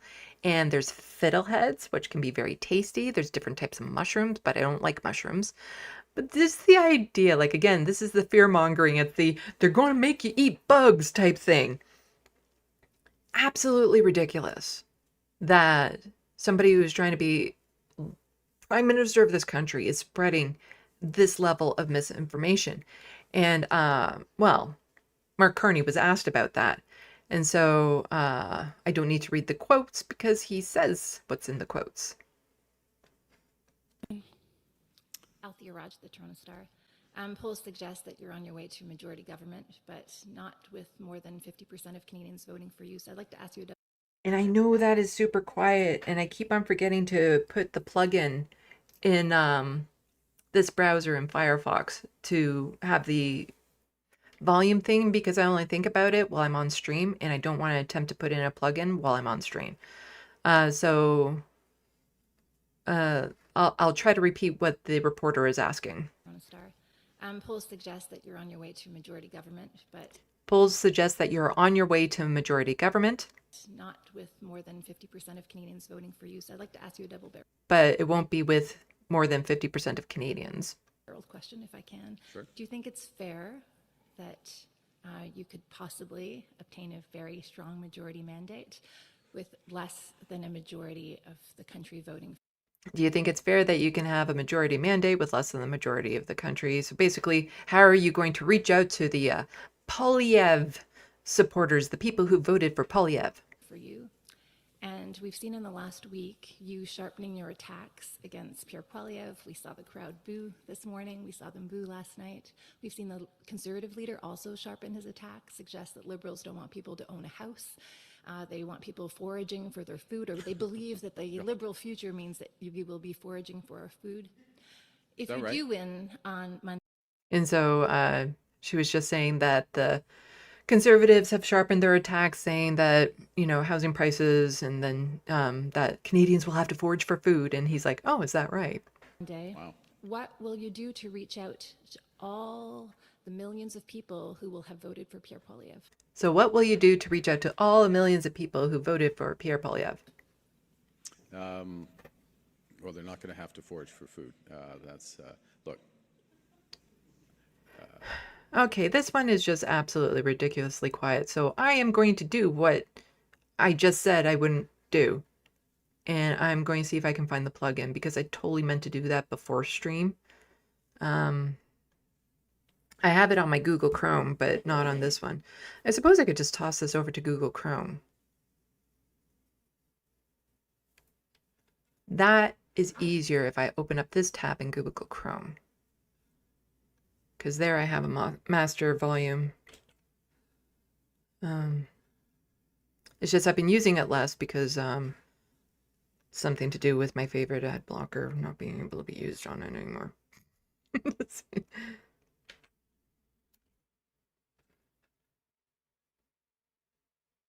But unfortunately, you can't put two tabs in the same thing. Okay, so I have it in my Google Chrome with the master volume thing. So let's start this one over because, again, it's just too super quiet. I think it's fair.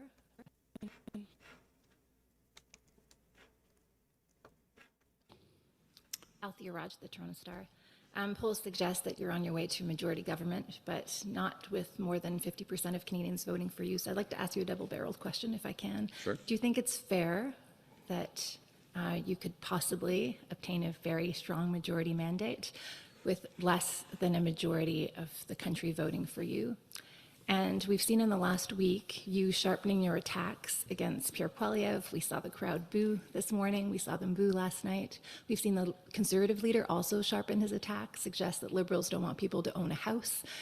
They want people foraging for their food, or they believe that the Liberal future means that you will be foraging for our food.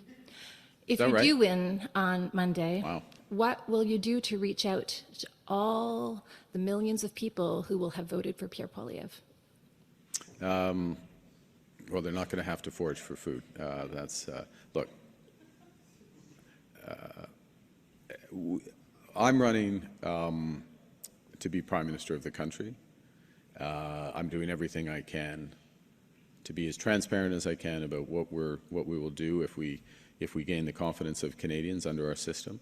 But the Prime Minister of the country is the Prime Minister of the country, the Prime Minister of works for every Canadian all the time, regardless of who they voted for or whether they voted, and you know, for young people who can't vote as well. So it's a tremendous responsibility, and it's one I view in its totality. So if I'm humbly speaking, if I gain that confidence through our system, absolutely will work for all Canadians. There we go. And I just want to respond to Grand Theft Autobot saying, why do libs have to bend over for conservatives when conservatives are in charge? They don't care about anybody else. That's because of the media asking that question to one side only. Yeah, you rarely hear reporters asking Pierre Poilievre, like, how will you include the millions of Canadians who voted for Mark Carney? You're not going to hear that from the media. And, like, that's the thing. Mark Carney isn't attacking the rights of Pierre Poilievre supporters. He's not trying to lock them away in prisons or, like, things will just be status quo. But Pierre Poilievre, the policies he wants to put through actively attack people in this country, will actively strip away our rights in this country. Like, this is not, you know, one's liberal, one's conservative, but they're both Canadians, so whatever. One is really, really horrible. It's not the same level of threat from both sides. Pierre Poilievre supporters are not under threat from Mark Carney the same way Mark Carney supporters are under threat by Pierre Poilievre.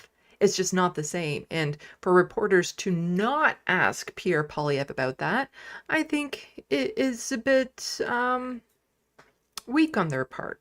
You know, they should be asking him that. And if they have, I haven't heard it. Or him just then, like, you know, beat around the bush and not actually answer the question. Let's see.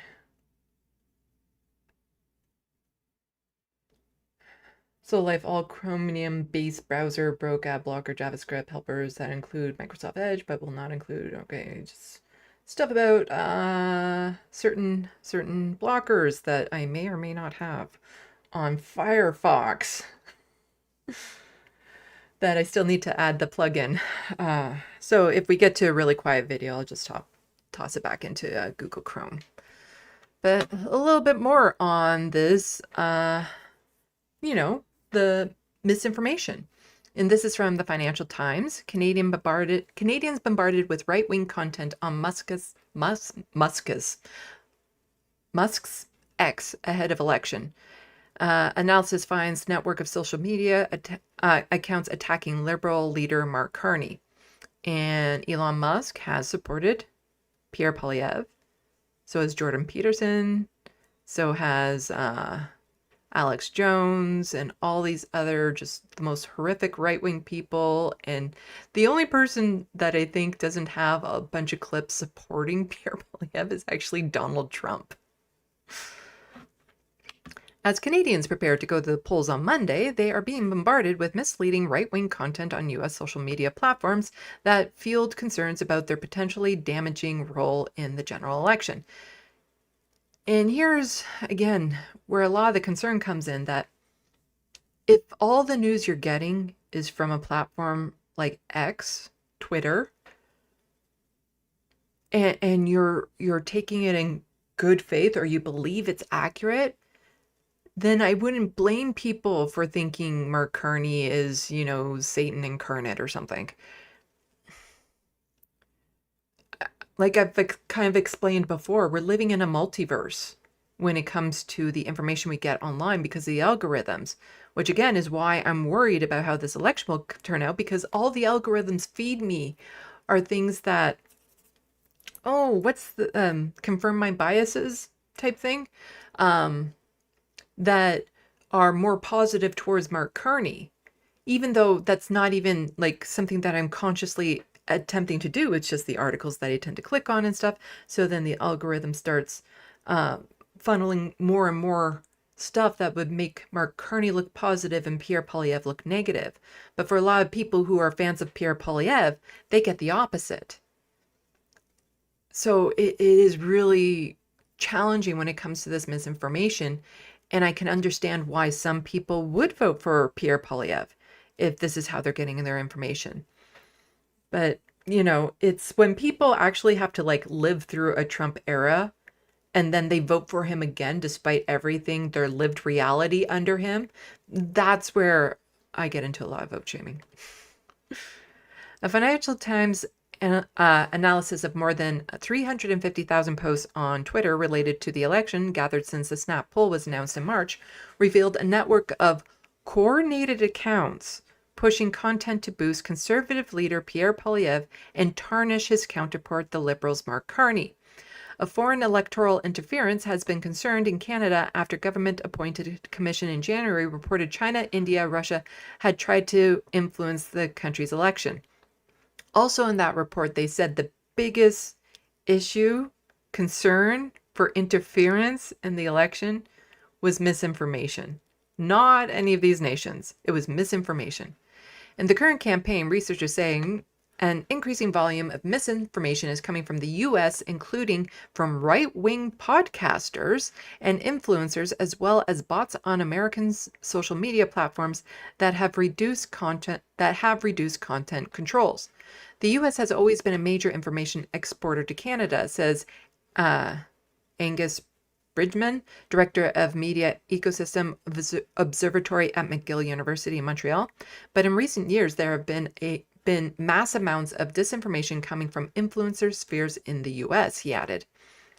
The FT's analysis, in collaboration with his team of researchers in the University of Southern California, led by Luca Luceri, identified a network of suspicious accounts promoting right-wing memes and news sources collected from posts appearing for the queries Canadian politics, Mark Carney, Pierre Poilievre type thing.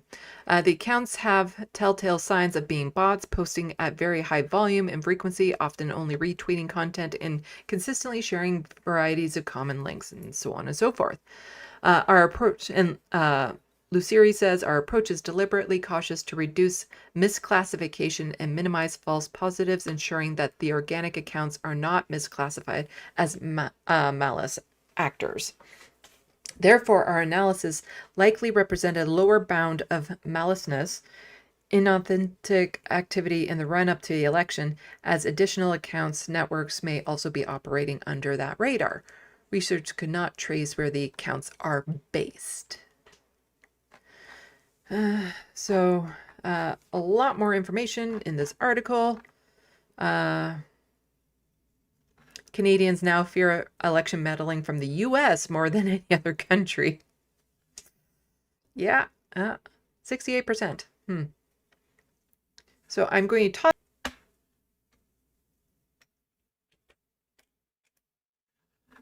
There you go. And speaking of misinformation, sometimes individuals get targeted with this. So here we have this viral photo of a liberal boomer is missing context. He was being harassed by far-right activists. A liberal supporter is now facing doxing and online harassment after an aggressive group of far-right activists crashed a Mark Carney event.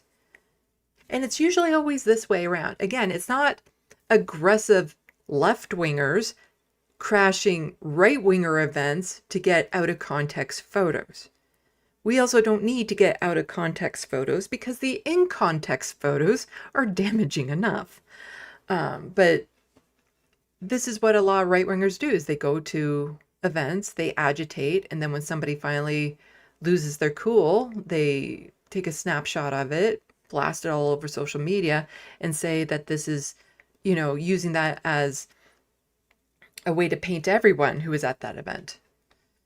The latest example of viral, oh, and this is from Press Progress. The latest example of viral misinformation disrupting Canada's federal election involves a decontextualized photo featuring a retiree giving 2 middle fingers at a Mark Carney rally in Brantford, Ontario.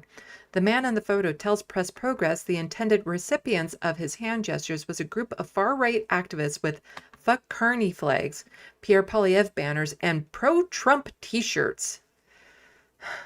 Again, Pierre Poilievre, not escaping that tie to Trump there, who were aggressively harassing Liberal supporters as they stood in line to enter Carney's campaign rally. But photos took on a life of its own after far-right social media influencers and right-wing media outlets baselessly suggested it showed a Liberal boomer displaying his contempt for the struggles of younger Canadians. The Toronto Sun billed the out-of-context photo as defining election moment, while British conservative magazines wondered, could this photo cost Mark Carney victory in Canada's election? So again, just taking this photo, slapping whatever headline they want on it, and saying and spreading it like wildfire with all this coordinated right-wing machinery behind it to paint it into something it's not. He was giving the middle finger to right-wing agitators. Matt Janes, a Liberal supporter and the subject of the decontextualized viral photo, said it fails to show several right-wing activists whom he describes as convoying conspiracy theory types, standing a few meters away, heckling the line. They were taunting the people in the line, calling us names, like calling us pedophiles, Janes said. They were yelling with a megaphone. There were cameras everywhere, and they were filming us and taking pictures of people in line. I have never seen anything or experienced anything like that before, and I was just totally lost, totally dumbfounded. Other witnesses at the event and live stream videos independently reviewed by Press Progress corroborate Jane's account. I've been speaking too much already, and I still have a whole bunch of stuff to go through, so expect a whole lot more mispronunciations.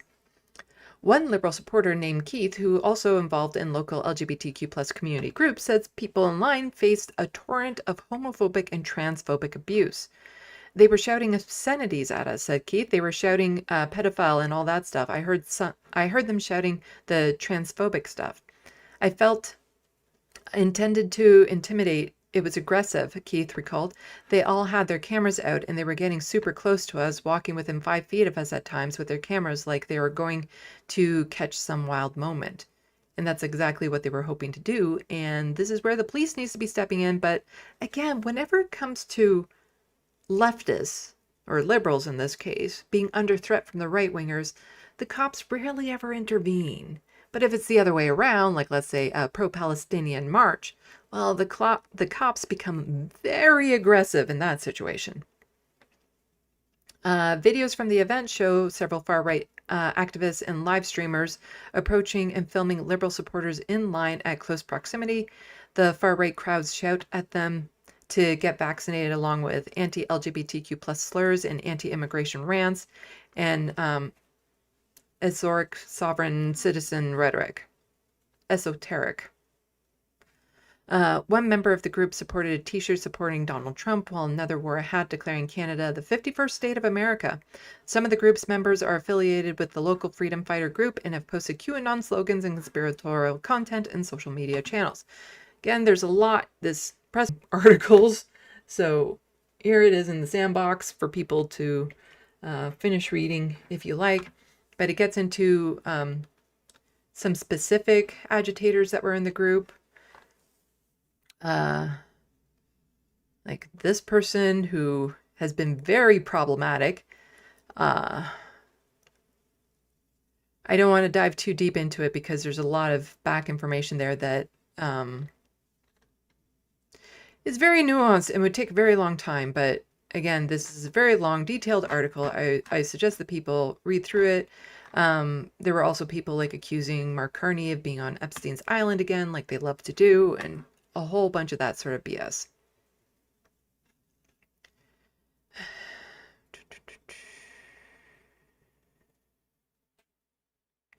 I'm just debating if we actually need to watch this clip.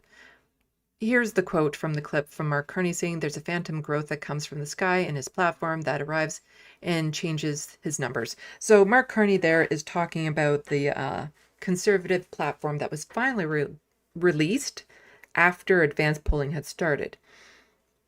To get a more thorough breakdown of actual policies and things of that sort, I recommend Steve Boots did a video about the election. Go check that out. Rachel Gilmore covers this more specific policy and gets into the nuance and the numbers and stuff too. I recommend that you go and check out their content if you want to know the numbers involved.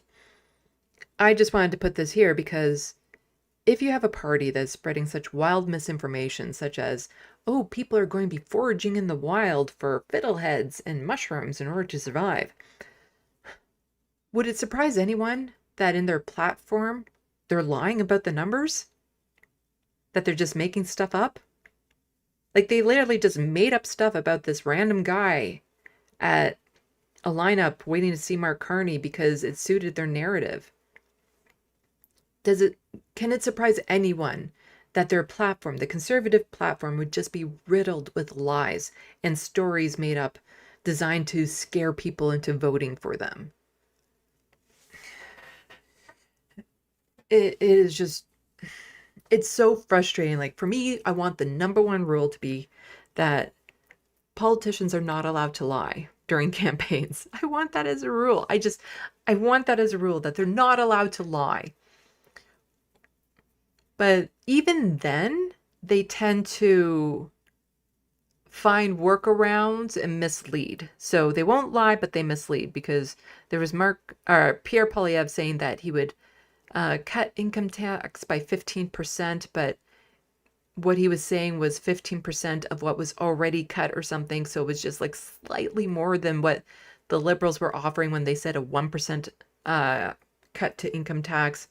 Like, they play all these games and nuances, and I've had examples of that before where Pierre Poilievre has said like 40% of Canadians have gone into poverty under Justin Trudeau.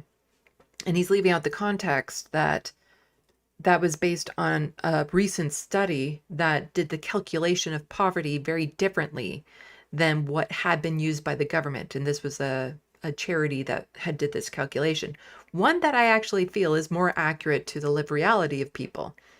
But the thing is that this hasn't been the standard way of calculating it. So if you were to go back 10 years, 20 years and use the same calculation, there wouldn't have been like this massive jump that Pierre Poilievre was trying to imply happened under Justin Trudeau. Because a lot of those people were already in poverty if you had gone back and done the numbers in that way under the conservative government as well. So they like to manipulate and mislead people with stats and facts like that.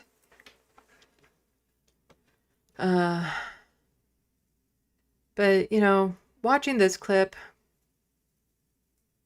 it really does kind of hurt my heart that the NDP stands no chance of becoming the federal party. And I have a whole hell of a lot of criticism about it. But here, Jagmeet just points out what has happened in a couple of provinces that have had NDP premiers. And it just, this is what the country could have if we had an NDP party that actually knew how to get the message out there to people better. We had a rally last night, and we're really excited for the folks that showed up. It was a powerful event. A big thank you to Rachel Notley for being there as well. Thanks for the bell from this bicycler coming by. And we're going to always fight for the people of Alberta. You saw just 2 MPs, 2 new Democrat MPs here in Alberta, delivered more than 30 Conservative MPs. Because 30 Conservative MPs did squat for you. Did nothing. What did they do? What did they deliver? Nothing. 30 of them. 30 MPs making their way to Ottawa, making noise in the background, did nothing for you. 0 is what they accomplished. What did 2 new Democrats? They got you dental care for millions of seniors and kids. They got you pharmacare, the first steps to cover diabetes medication and devices. They got protections for workers, 10 paid sick days, childcare legislation.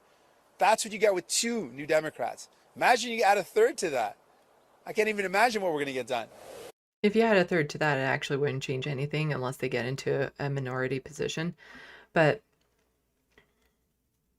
I would love to see what would happen if the NDP had a majority and they could just do whatever they want. I would love to be in the situation where I could then look into criticizing them and tearing them apart the same way I do with the Conservatives and the Liberals. I'd love to see them just try, because that is the change that people actually want in this country. Because I almost feel like if they were in a majority and they didn't have to worry about negotiating with the Liberals, they would be a lot more progressive than what they have been. But they tend to play more towards the center because they're trying to cozy up to the Liberals, to the point where a lot of what they try to push through and offer is just what the Liberals would do. It's just, they aren't offering anything that you would think of the NDP originally, like what the socialist, it was based in socialism, and they're not doing that. But I wonder if we actually had the chance to have like an NDP government, if they would just say, okay, gloves are off.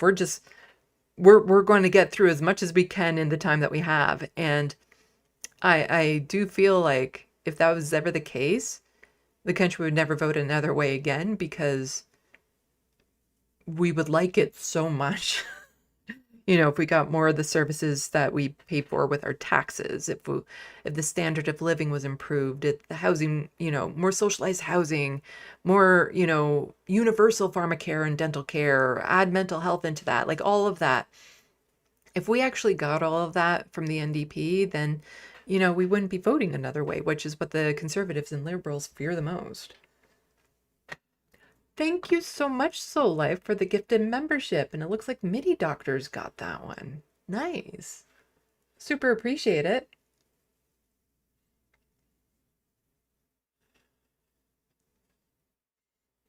And Crouchy just saying, damn it, Jugme, don't say you can't imagine. Spell it out for us. You're really bad at this. And that is, yeah.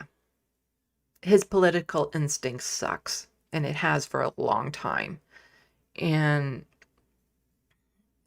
I have a hard time imagining he's going to be the leader of the NDP after this federal election, because they're going to be lucky to maintain party status. And I just have so many criticisms over, how the NDP runs in general, but they could have done so much more propping up the Liberals, and they failed at it.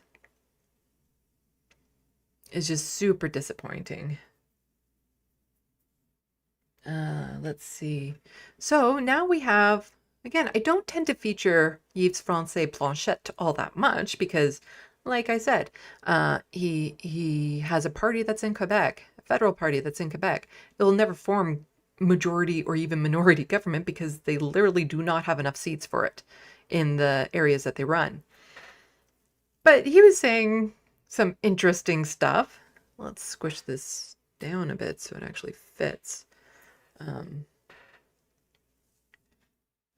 He doesn't sound very Canadian.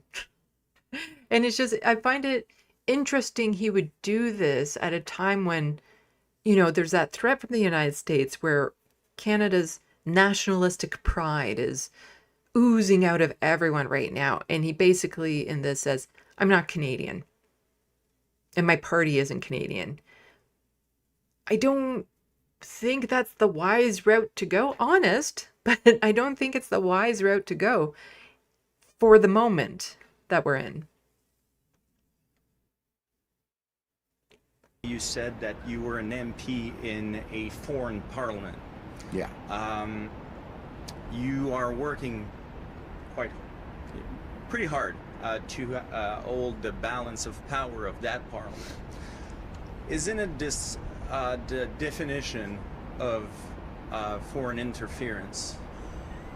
We are, either we like it or not, part of an artificial country with very little meaning called Canada. hot take. I don't necessarily disagree with him here. Because all countries are artificial. And yeah, I don't necessarily, again, this country is very much just, I'm trying to find the right words for it. Because when you see what this country has done to Indigenous peoples, they definitely do not see the Canadian government as being legitimate, and for very sound reasons. And I don't care so much about what flag my country is. I care about like the services I'm getting. So I don't have so much attachment to the Canadian flag, even though I keep it in the background type thing or in my little logo, but that's just to indicate to people that's where my politics lie. But I don't have such loyalty to a name.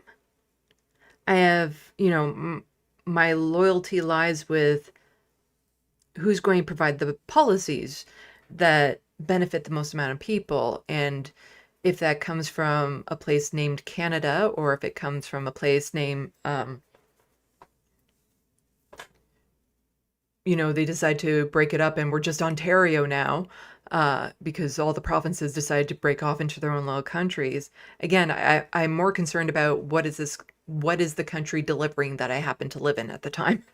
How is it looking after its citizens? But all countries are problematic. All borders were put up by force and manipulation.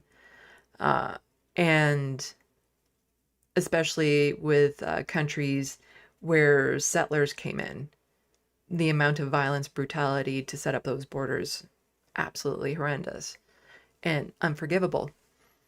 So I don't necessarily disagree with him, but it is kind of very bold for him to say this at a time when everyone is getting so nationalistic. It's not going to help his party, let's put it that way. Many people in Canada write to me and say, we'd like to have the same as Quebec has. As long as we're part of it and we get elected in this parliament, we are entitled to any right and privilege and opportunity being provided by the persons who vote, and I will relinquish none of them. And if it's a foreign parliament, because this nation is not mine, I don't feel more at ease in the Canadian Parliament than Mrs. Smith would feel at ease in the Assemblée nationale du Québec. Prochaine question. Yeah, so he's just saying it outright. He doesn't feel like he's Canadian. Which, again, is just a very interesting take for somebody who's trying to win seats, just given the moment that we're in. But, he sounds... It's just, yeah, because then we have the Indigenous peoples and their issues with this country. He sounds like an Israeli Zionist on land that he is claiming to be like his land, his ancestral land, and meanwhile there's actual Indigenous peoples on there that, this country has devastated in so many different ways. And it's almost like he's trying to build his own Quebec nation state at the cost of like all the actual Indigenous peoples that live within those borders. That's the sense that I'm kind of getting from it. But then he'll claim that it's his land.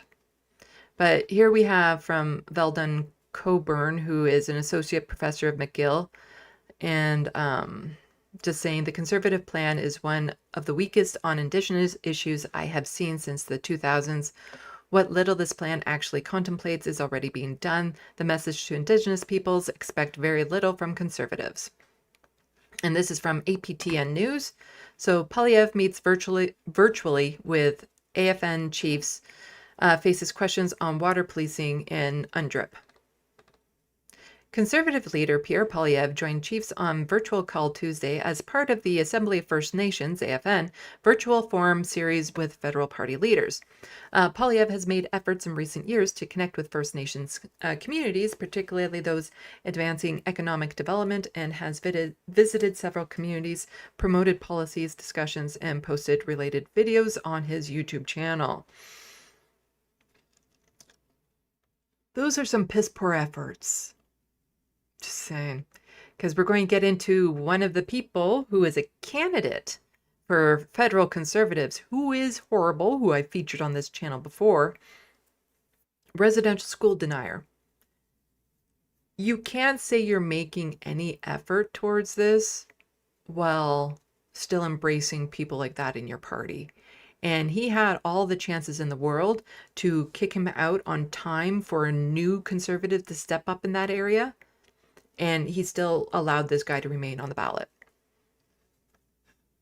So he has praised ideas by Manning Jules, Chief Commissioner of First Nations Tax Commissions in Tecumseh Tsepmic, which, I knew how to say this at one point.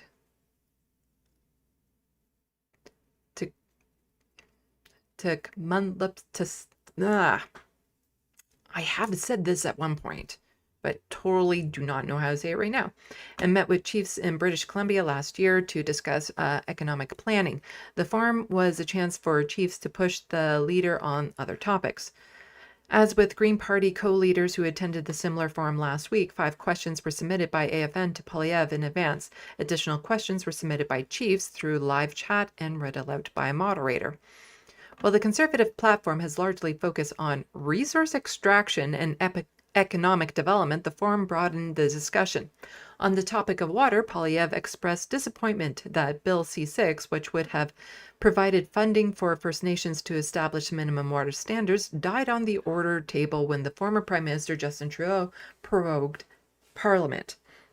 You see, he can say that, but if that bill had actually gone through, I can almost guarantee you they wouldn't have voted for it. So he said he would support Indigenous policing for communities that want to replace the RCMP. In his opening remarks, Poilievre acknowledged the harm and intergenerational trauma caused by residential schools. Then why have a residential school denier as one of your candidates? The topic remains sensitive for the Conservative Party as past comments Poilievre made on the radio just before former Prime Minister Stephen Harper's apology on June 11, 2008, have resurfaced on social media this election. Poilievre apologized for those remarks shortly after making them. During the forum, he was also asked about his continued support for British Columbia candidate Aaron Gunn, who has been criticized for post suggesting the residential school system did not constitute genocide. I have sought clarification, and Mr. Gunn does acknowledge the atrocity of residential schools and the very real harmful impacts they have had, answered Poilievre, so standing by his man. Chiefs also pressed Poilievre on the United Nations Declaration of Rights of Indigenous Peoples, UNDRIP, and the meaning of free, prior, informed consent. Poilievre expressed discomfort with the legislation due to its ambiguity.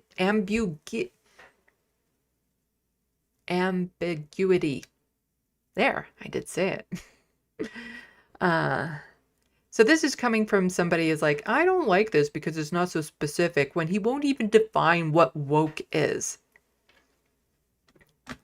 What does UNDRIP mean about free, prior, and informed? Does it mean, I think that's probably a lot more clear than woke, than the word woke and what that means.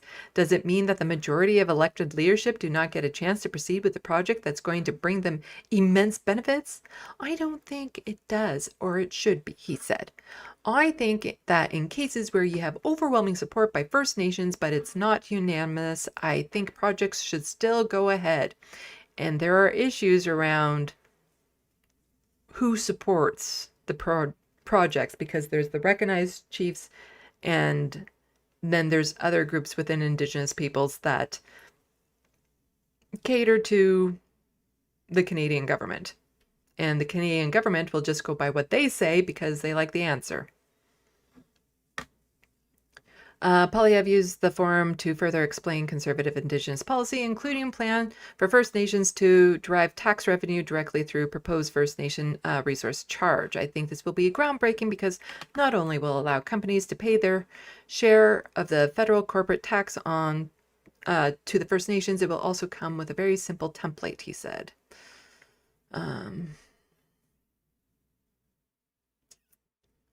He also proposed creating infrastructure institute, and the idea proposed by Manny Jules to provide communities with stable revenue for essential services. Infrastructure is falling apart and housing is disintegrating.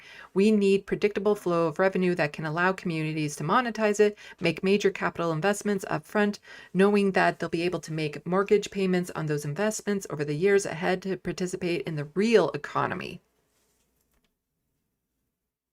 The real one, not the made up one.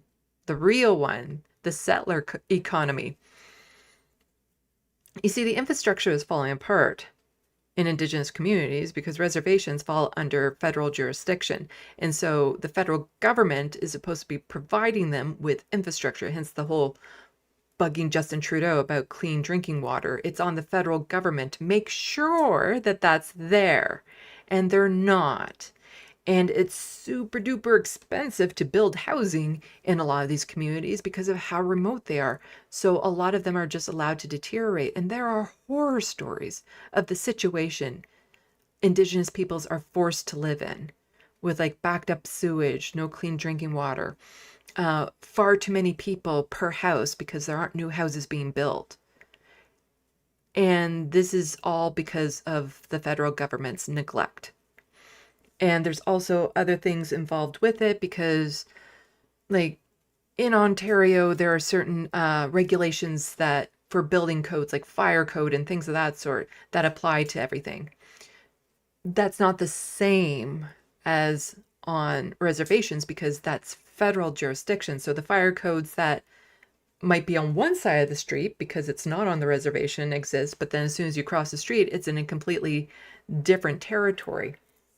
And so things like with internet connection becomes an issue because some things are provided by the province, but then the province doesn't want to provide those things because, well, that's federal jurisdiction and not ours, and we don't want to pay money for it. So it becomes very complex, but it's a failure of all governments on all levels. The Conservative Party also released a platform Monday. Key pledges related to First Nations include doubling the first patrol group of the Canadian Rangers from 2,000 to 4,000 members, acquiring 2 additional polar icebreakers for the Royal Canadian Navy. That's very helpful to the First Nations. Building Canada's first permanent Arctic military base since the Cold War. Again, so helpful. Greenlighting all federal permits for the Ring of Fire project in Northern Ontario. Seeing some issues with what he's promising, what the party platform has, pledges related to First Nations. Committing $1 billion over 3 years to build roads connecting First Nations and mineral deposits to Ontario Highway Network. You know, maybe leave out, maybe just connecting all First Nations. That would be a good start. Additional commitments include creating new offense of assault on intimate partner to impose tougher sentences. There you go again. Just lock them all away. And funding life-saving drug treatment for 50,000 people to help them recover from addiction. And then they're just talking about the next one. So, content warning about the next video I'm going to show you. This is from Brandy Morin. She is an Indigenous independent journalist.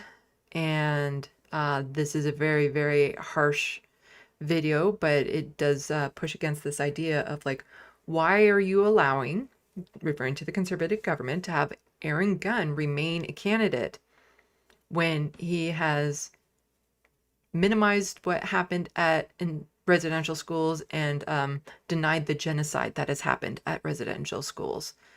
And so Brandy Morin says reconciliation is a volatile journey and we are on as a country. we are on as a country. Despite having the Truth and Reconciliation Commission and its calls to actions released in 2015, residential school denialism is on the rise more than ever.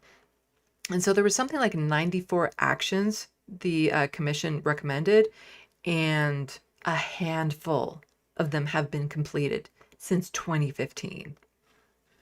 This is Verna Wallace from Wewaka First Nation. Sorry again.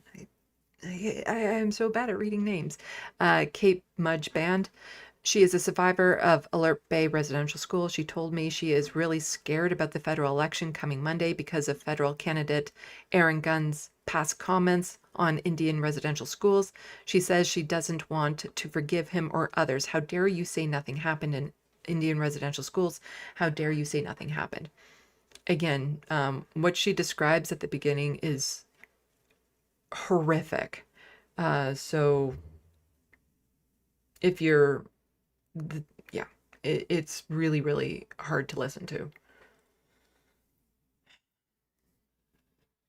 I'm scared of what's going to happen. Let's volume up all the way. I think this might be too quiet here. Sorry. I'm going to copy this over into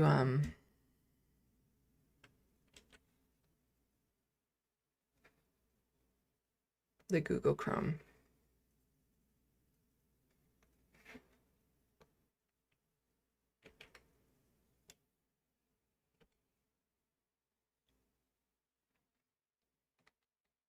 Happen.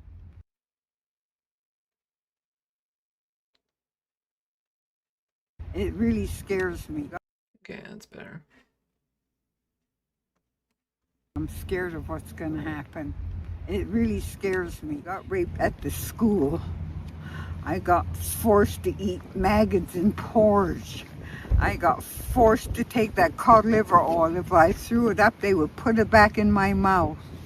If I spoke my language, they smacked me right across my face. And that's what they did to us. It was horrible. Horrible, horrible, horrible. How dare you say that? How dare you say nothing happened in the Indian residential school? How dare you say we weren't tortured? How dare you say all that stuff? What the hell's wrong with you? And he's younger than us, so he shouldn't be saying those things because he doesn't know a damn thing what happened in there. And he's not taking time out to understand what happened to us. We have proof. Verna and I have proof what happened. Because you survived. Yes, we're still here. Oh, survivors. Yeah. I made it, you know. I was homeless in Vancouver for a while too. But you know, I had 3 city cops that looked after me because I was going to school. Nobody knew that I was. Where did you attend Indian residential school? Alert Bay, St. Michael's. Like I hit on them when they came to pick us up. They stole us from my family, my mom and dad. My dad wasn't home. My mom was in the hospital. I always wonder how my dad felt when he came home and there was no kids there. There was 8 of us kids that were at home. I'm just wondering. I'm always wondering how he felt. Yeah. What did he do? What did he say?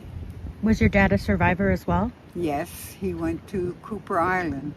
Did they keep you there the whole time? At the school? Yes, I was there for 4 years, but when I came home one summer and when they were coming to pick us up, I hid behind the couch. Yeah. They took an hour to look for me, but they couldn't find me because they had to catch the boat. Yeah.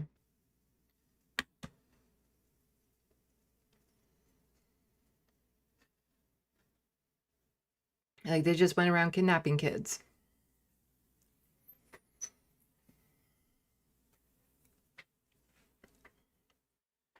And again, people try to paint this like it was so long ago that these residential schools existed. But the reality is, I'm old enough that had I been born in a different group, in a different community, I could have been kidnapped and put into one of these residential schools. it wasn't that long ago. The last ones closed down in the mid-90s.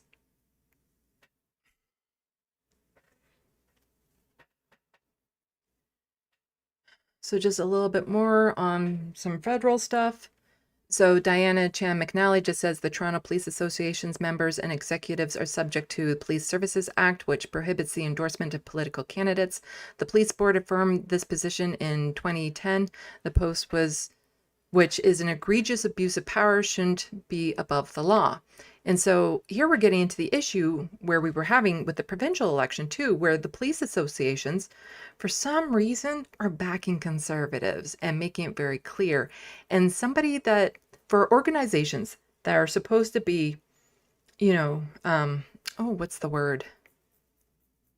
When you enact the law equally across the board, when they're showing biases towards political parties like this, it doesn't bode well, because again, this isn't just a political party anymore. The conservatives are representation of right-wing agenda and, you know, over-policing, police brutality, the way that they already, the balance of how they, what's the word? There's a word, disproportionately enact the law towards, you know, Palestinian protesters versus Freedom Convoy protesters. There's already a massive imbalance there. And so to have the police services just be so bold about it, it's very disturbing. And it kind of like echoes a police state type thing.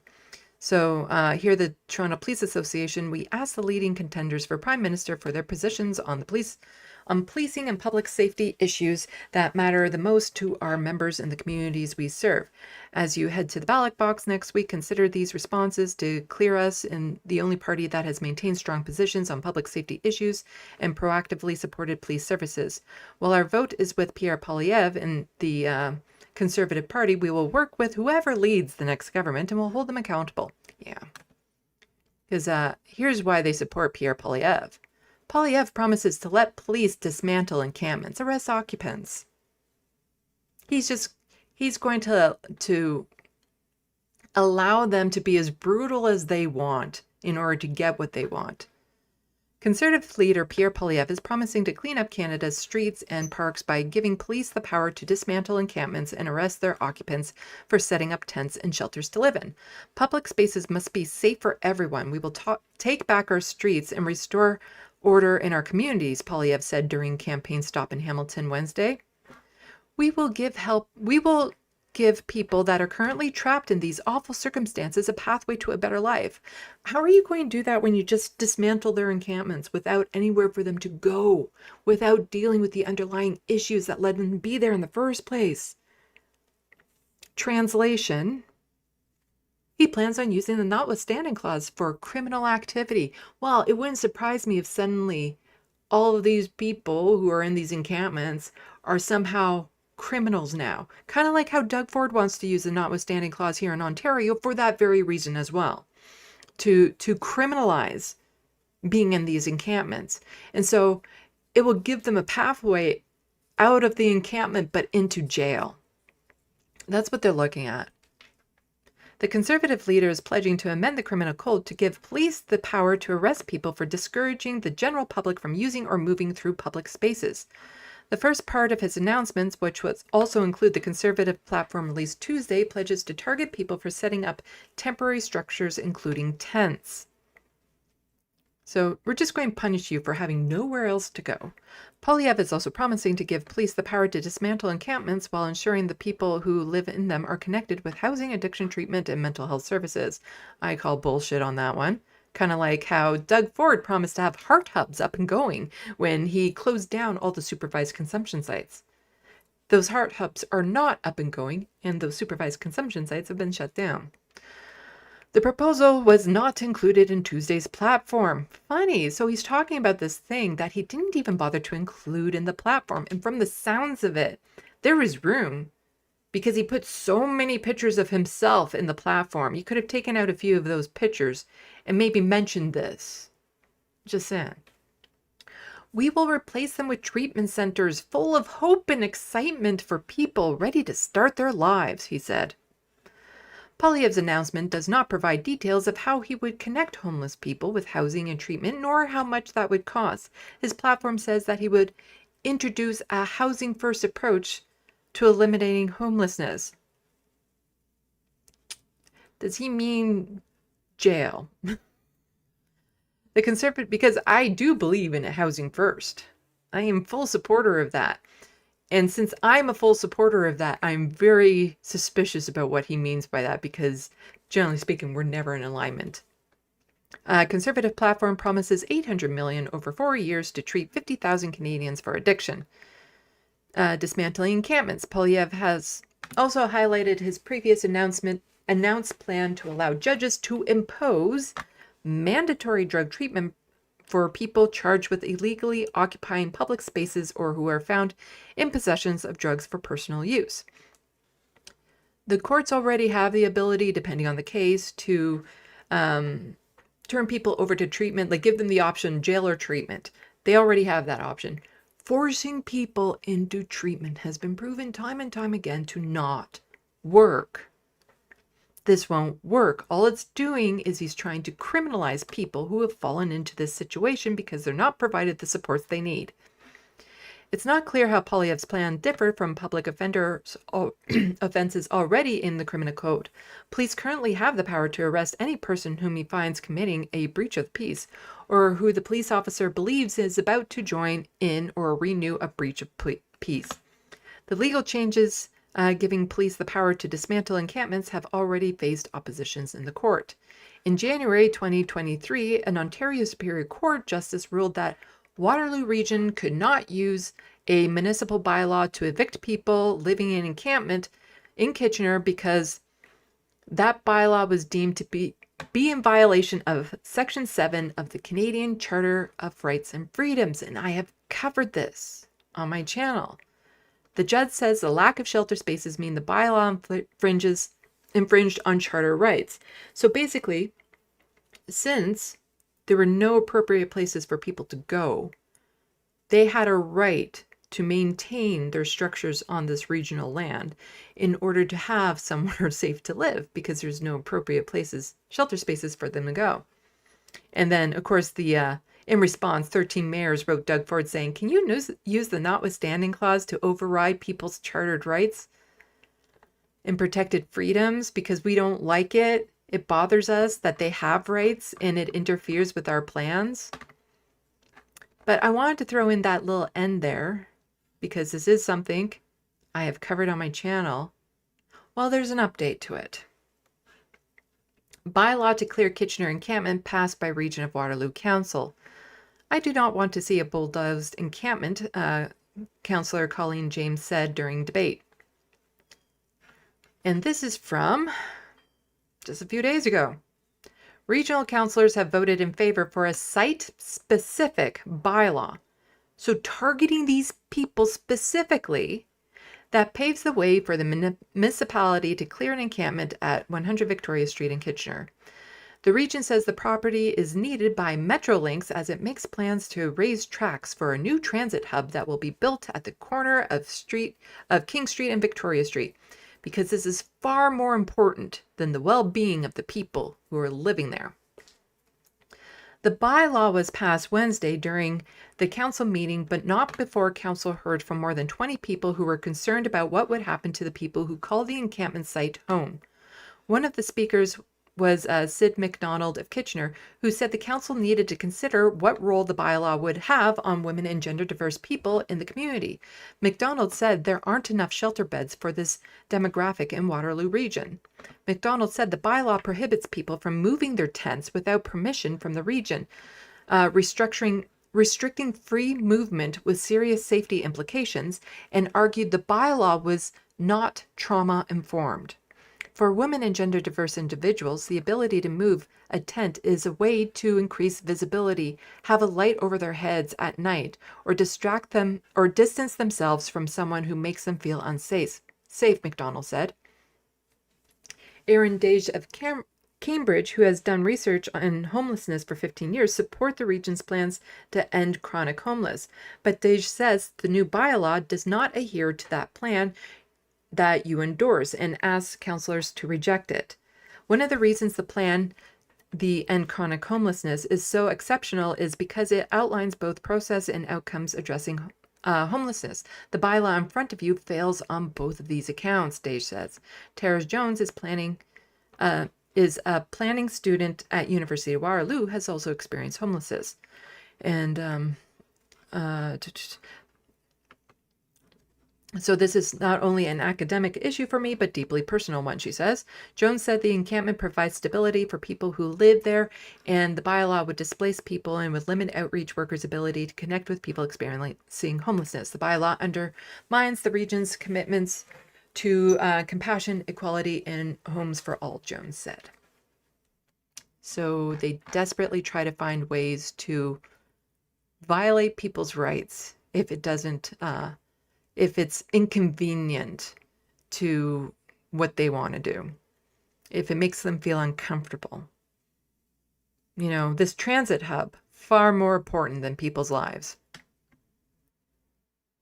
Like, just, like, to me, this feels like that whole targeting of, like, a state making a law to target just a few transgender children. Like, the city just passed a law targeting specifically the people in that encampment to force them out, to go nowhere. There's nowhere for them to go. That's why the previous court ruled they were allowed to stay there. But they don't care. They want them out. They don't care where they go. In fact, and that's part of the problem. They don't think about the next step and the next step and the next step, because if they have nowhere to go, they just get hidden away somewhere else where they have no protections. This is just a way of saying they're okay with these people passively dying from the situations that they're in. That it's better that they end up unalive than to remain in that encampment. Absolutely disgusting. So here was a little slip up in the media that, again, I just wanted to point out that there's a lot of people already assuming that Mark Carney is the next prime minister of this country, and this is very disturbing to me. Yeah. Okay. We wanted to know when you become prime minister, what is it that you're going to do for Canada-India relations, as you know that they have been a little bit strained and stuff? So what is it that you're going to be looking to do? Well, so I'm just going to change. Yeah. Okay. We wanted to know when you become. Yeah. Okay. We wanted to know So we wanted to know if you, when you become prime minister. So if you, when you become prime minister, will you do this? What is it that you're going to do for Canada-India relations, as you know that they have been a little bit strained and stuff? So what is it that you're going to be looking to do? Well, so I'm just going to change the premise of your question, which is if Canadians give me their confidence. I do like that he pointed it out, though, that it's not a shoo-in that he's going to be elected. So I do like that he kind of isn't taking that presumption that he called it out. And on Monday, and I become prime minister. Yeah. Okay. We wanted to know if you.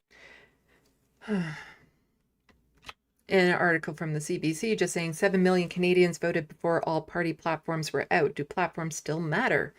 And this was the advance polls were open, and lots of people are going out for the advance polls. And by saying before all party platforms were out, really means the Conservatives. Costed platforms are a good indicator of how parties will govern if elected. So people, they aren't voting for any sort of like actual tangible policy if they're voting for a party without a platform even visible. They're just voting based on feelings, on vibes, on wanting other people to hurt and suffer and to have like this iron fist come down. So before the Conservatives unveiled their election platform Tuesday, the last platform to be released by the main federal parties, more than 7 million Canadians had already voted. That suggests a significant chunk of Canadian public felt they didn't need to compare the cost of platforms before casting a vote, but it also calls into question the relevance of such documents.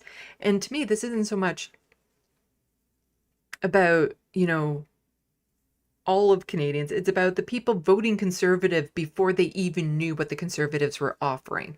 Because it is one thing to be like, I just saw the NDP costed platform and I agree with that wholeheartedly, so I'm just going to vote for them. That's one thing. But to say I'm voting Conservative and I haven't even seen their costed platform, that's a completely different thing. It's just so frustrating that, you know, if people were to vote on issues, things would look a lot different. Oh, I have one more docket to go. So I'm just going to close down these tabs. So hopefully my internet is not so sluggish. Wow, there were 17 tabs in that docket. Firefox also has the option of saying, are you sure you want to close all these? Which I really appreciate, because in Google you can, or in Chrome, you can accidentally close down a bulk amount of tabs, because there's this stupid thing. If you right click on it and you scroll down, there's close tab. But then it's like, close all the tabs to the left of this one. And if you accidentally, and they're right by each other. So if you accidentally click the wrong one, a whole bunch of your tabs just disappear. And it's so annoying. So annoying. So before we get on to the last docket, just go and check the SandBox. See how people are doing. Oh, my voice is killing me too.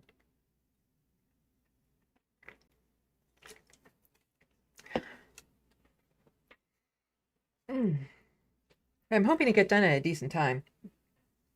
Partly because I'm having a leftover for dinner and I'm worried it's going to make me sick. And so I want the sickness to pass before I try to get to sleep. That is real. That is actually a thing. That's part of it. But also it's just the stress with the election and the news of the day. I need some time to unwind this evening before I start dealing with tomorrow's election coverage and stuff. So I want to get done nice and early so I have a time to decompress and let my stomach sort things out.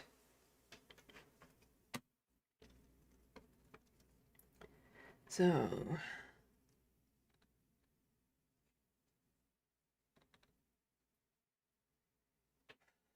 okay, I read some of that, so I can scroll down a bit.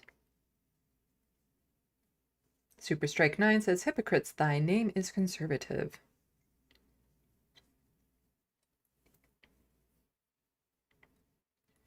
And also saying, my main concern is that PP doesn't win. And PB, welcome to the SandBox, agrees with that.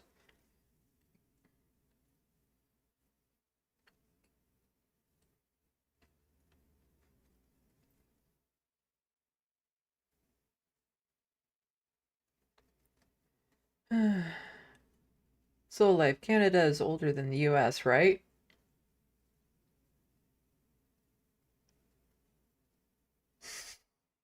Oh. Not even close. Not even close. The BNA, the British North American Act, was signed in 1852. Off the top of my head. I'm dyslexic, so sometimes I get the numbers mixed up.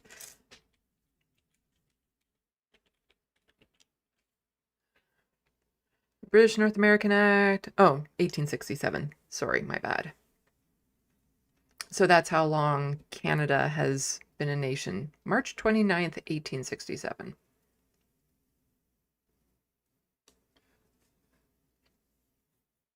Oh, and Super Strike 9 just saying that.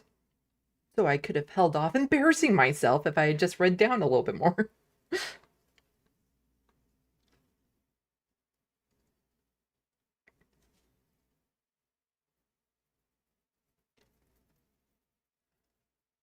So, Life, I guess that explains why Canada's handling of the natives resemble the U.S., minus the mass graves being found behind schools. they were all happening at the same time. So before Canada was a nation, it was still under British and French occupation type thing. And those types of things were happening, just it didn't quite look the same. And, you know, the settlers on both sides of the border were giving each other ideas as to how to commit these genocides. It's not like we learned from the United States and they didn't learn from us. It was a give and take, unfortunately. And it's what's the word? It just follows the same path when settlers invade land. It's the same. Oh, what's the word? Words. I think there's more than one words. It's the same, not guidebook, but something like that. They follow the same process. It's just, you know, depending on the time, like time as in like century and stuff like that, it'll just look slightly different, but it's still the same process.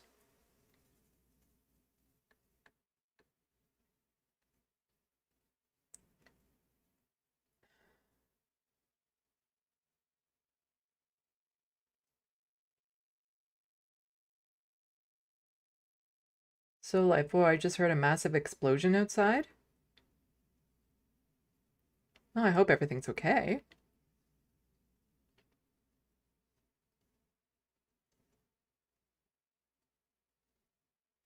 PB, Polyev was running to be like Trump, but Trump became so unpopular. A guy that blows the wind, like, that isn't the leader you want.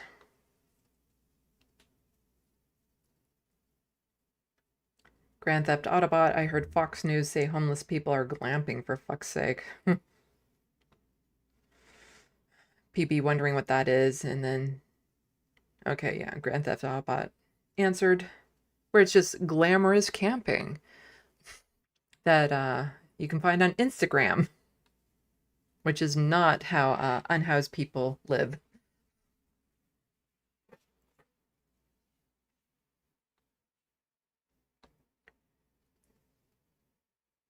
Lanier was in here.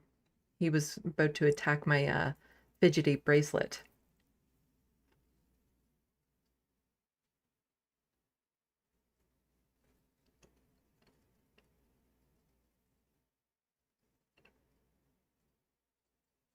Let's see, let's see. Oops.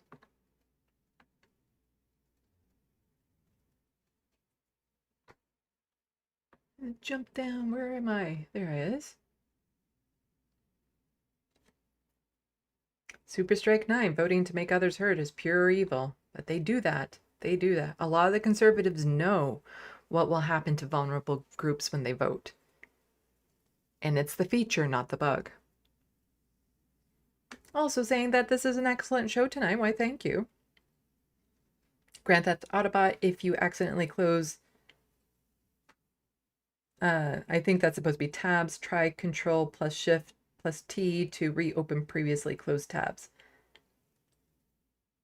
And Seth Evans also saying that, well, that's great to know now after so many times before in the past where that has been an issue. But with Firefox, you can at least add the option that if you're closing bulk tabs, it will do that secondary. Are you sure you want to? Which I like having.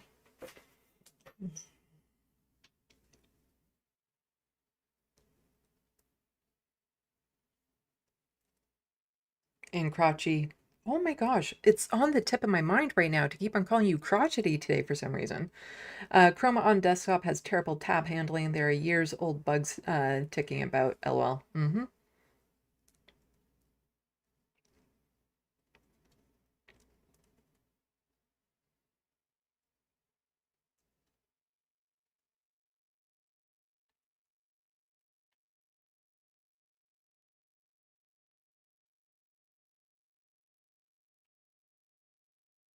Sandy's a bit behind in the SandBox chat, says 56 Nick Rich. Well, I always go up and then I come back down.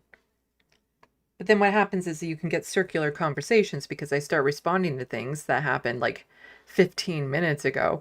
And then people start responding to my response, and then It takes me a while to get back down, and then I start responding to their responses to my response. Grand Theft Autobot. The word was playbook that I was looking for. Kind of 2 words, but 1 word.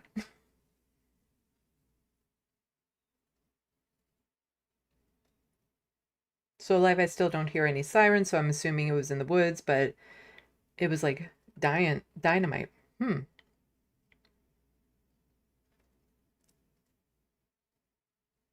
Super Strike 9, oh, conservatives totally vote to hurt.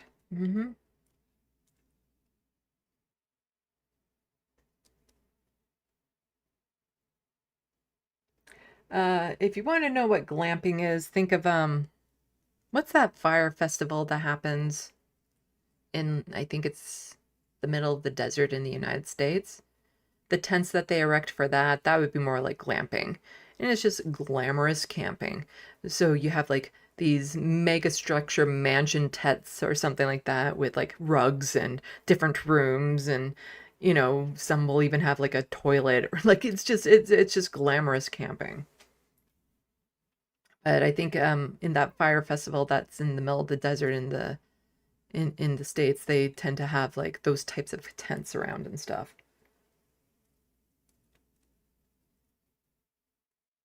Burning Man, yes, 56 Nick Rich.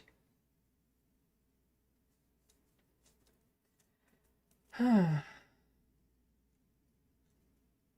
put you to sleep, Hunger Games 1989. What? That can be taken good or bad or in between. I don't know. I'm that boring or that soothing. The other. Okay, so I have 1 more docket to go. It's not terribly long, so why don't we just get it over with so that we can unwind from this really horrific day of stories. And this touches on some actual, not federal stuff so much, but provincial stuff for a change. And then just some stuff, again, about warnings about going to the United States and whatnot. Hi, sweetie. But first, are you going to come up? I think you are what people need to see to help decompress. Come on. There we go. We got a Lanier. Come here. Oh, there we go. There we go. Hi, sweetie.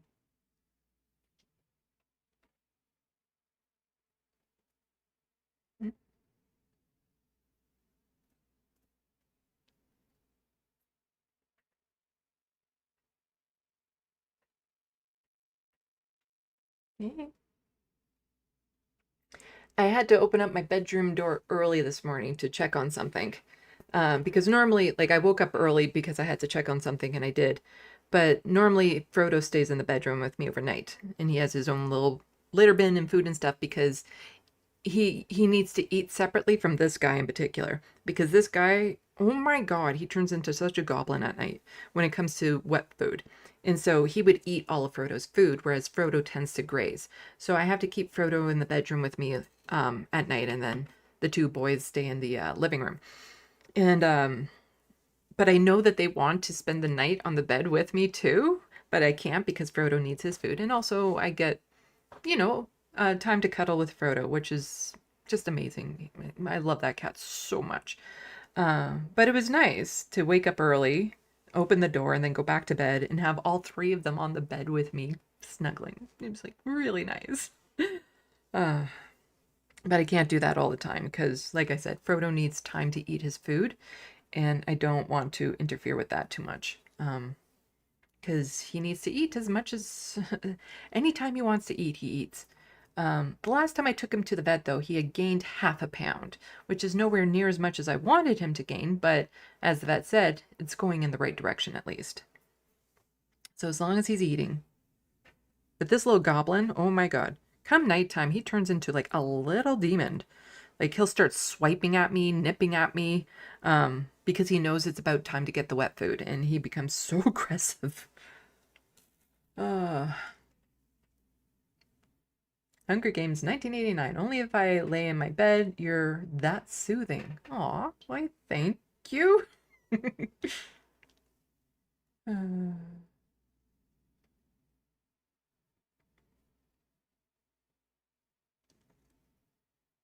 Games 1989. I was looking at a kitty before your kitty hopped up. My kitty follows me everywhere. If I am in my room, my cat is nearby. Yeah. I like how they greet me when I walk in the door. Because people are always like, that's what dogs do and stuff, but they don't realize that a lot of the time the cats do that too. And they will, as soon as I come in the door, they'll greet me. I have to be careful with Abernathy because if he hears me coming to the door with my keys and stuff, he'll be poised to run out. And if he runs out into the hall, it's not that big of a deal because he still can't escape the building type thing. The only thing that I have to do, like be very conscious of every time I do this, is that there are no dogs in the hallway when I open my door because there's several people on my floor with dogs and I don't want to see how that interaction would go.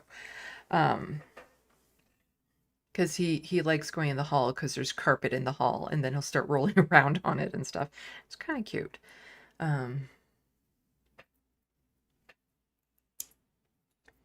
Yeah, let's get this over with, this news docket of mine. So on to some provincial news, and we're going to start with Alberta.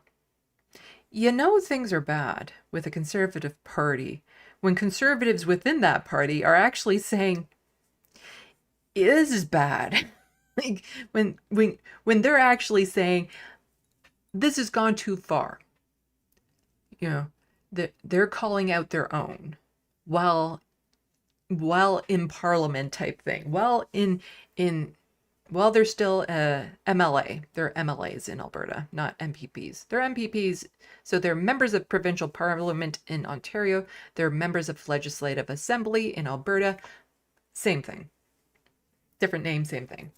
And so when you have sitting MLAs in Alberta saying, hey, Danielle Smith, what she's done, kind of bad.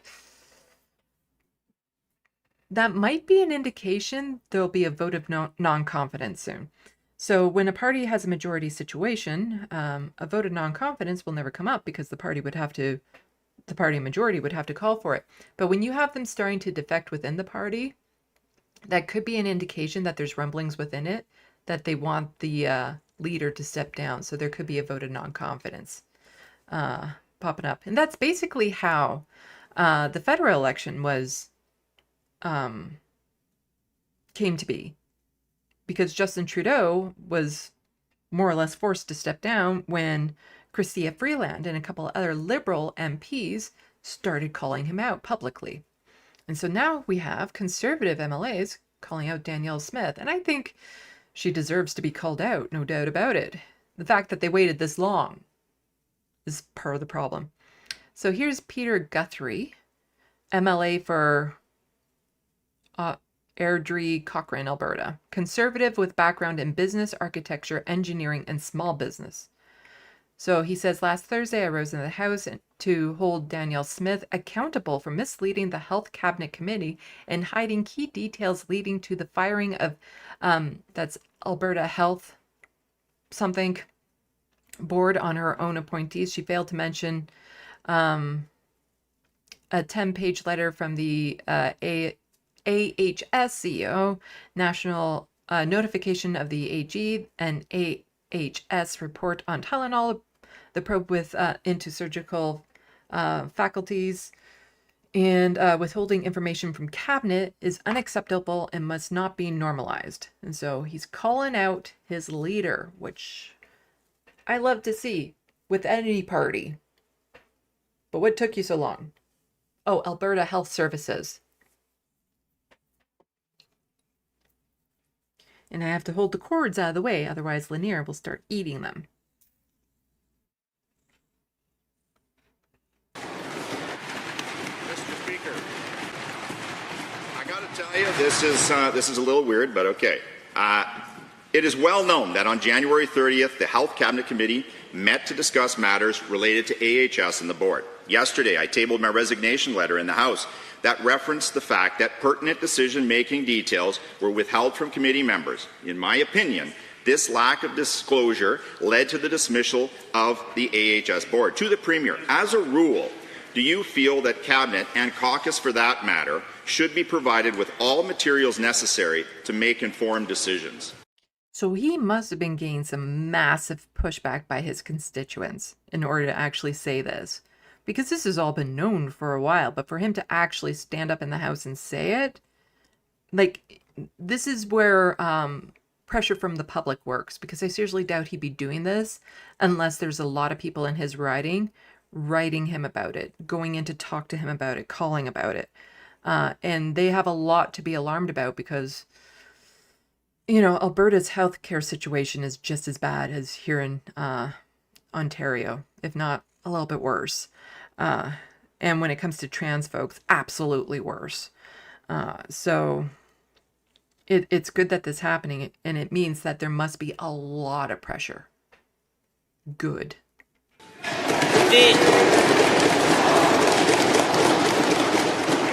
The order.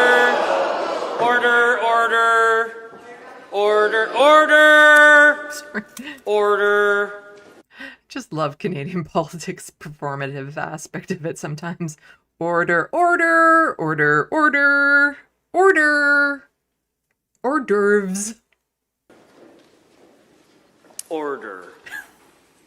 The honorable. The order.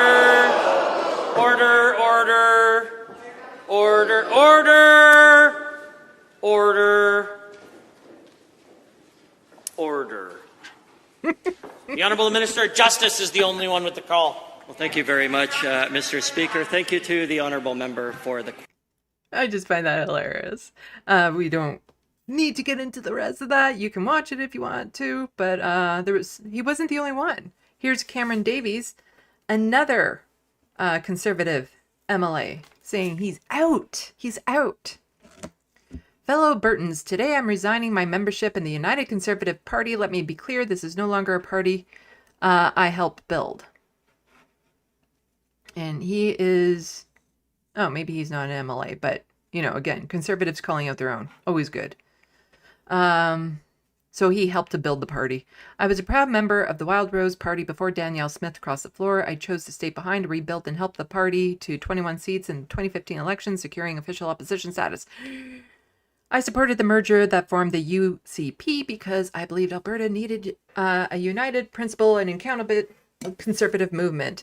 What we got instead was a party that preaches conservative values but governs like the very establishment it once vowed to replace. The UCP has become bloated, dishonest, corrupted by entitlement, and is addicted to power and allergic to transparency. We are not witnessing leadership. We are witnessing damage control. Backroom deals, gag orders, and purges of internal dissidents have replaced open dialogue and democratic decision-making. This is really tough for him. He's really going in hard here. MLAs are muzzling caucus sidelined, staff are silenced, and grassroots members who built this movement have been abandoned. I'm especially disappointed by the principal MLAs from caucus colleagues who had the courage to speak truth to power to defend their constituents. Instead of being celebrated for their integrity, they were punished for refusing to fall in line. Their dismissal sends a chilling message to anyone who believes elected officials should answer to the people, not party insiders. The ongoing scandals within Alberta Health Services are not anomalies. They are symptoms of a deeper rot. If this were film, bringing Alison Redford back into the fold would be seen as a grim foreshadowing, whatever that means. I want to see Ontario Conservative MPPs doing this to Doug Ford. With all of Doug Ford's scandals, the mistreatment of, you know, Ontario Place, the Greenbelt, and all that sort of stuff. I want to see those Conservatives within that party actually saying, this has gone too far. But yeah. So to those still within the UPC, it's time to ask the tough questions. I cannot in good conscience remain part of a political machine that has so profoundly lost its moral compass and my trust. I'm out.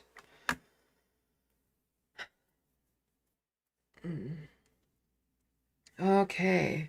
I am losing steam in these last couple stories, so I won't go into too much detail of them, but I think they're still important to touch on because we don't talk about climate change quite enough. So Mike Schreiner, he's the Green MPP here in Ontario. It's time to lift the moratorium on offshore wind in Ontario. This will create good green jobs right here in Ontario and allow us to get off expensive, dirty fracked gas from the US. And so this is a recent article from just 5 days ago. Will offshore wind ever come to the Great Lakes? Moratorium stopped until multiple projects in 2011, but advocates say now is the time to try again. And this is a very good, I read the whole article, and it's long. It's a long article. And it's very good, and it talks about why wind energy wasn't expanded to the Great Lakes, but how the Great Lakes, because of their unique size and situation, the fact that it doesn't ice over in the winter because they're so big, and the wind speeds that get there, it's actually ideal for wind farms.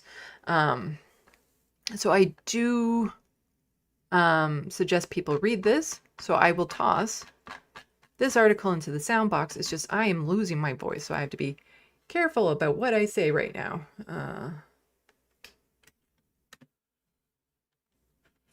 So I'm tossing that into the sandbox.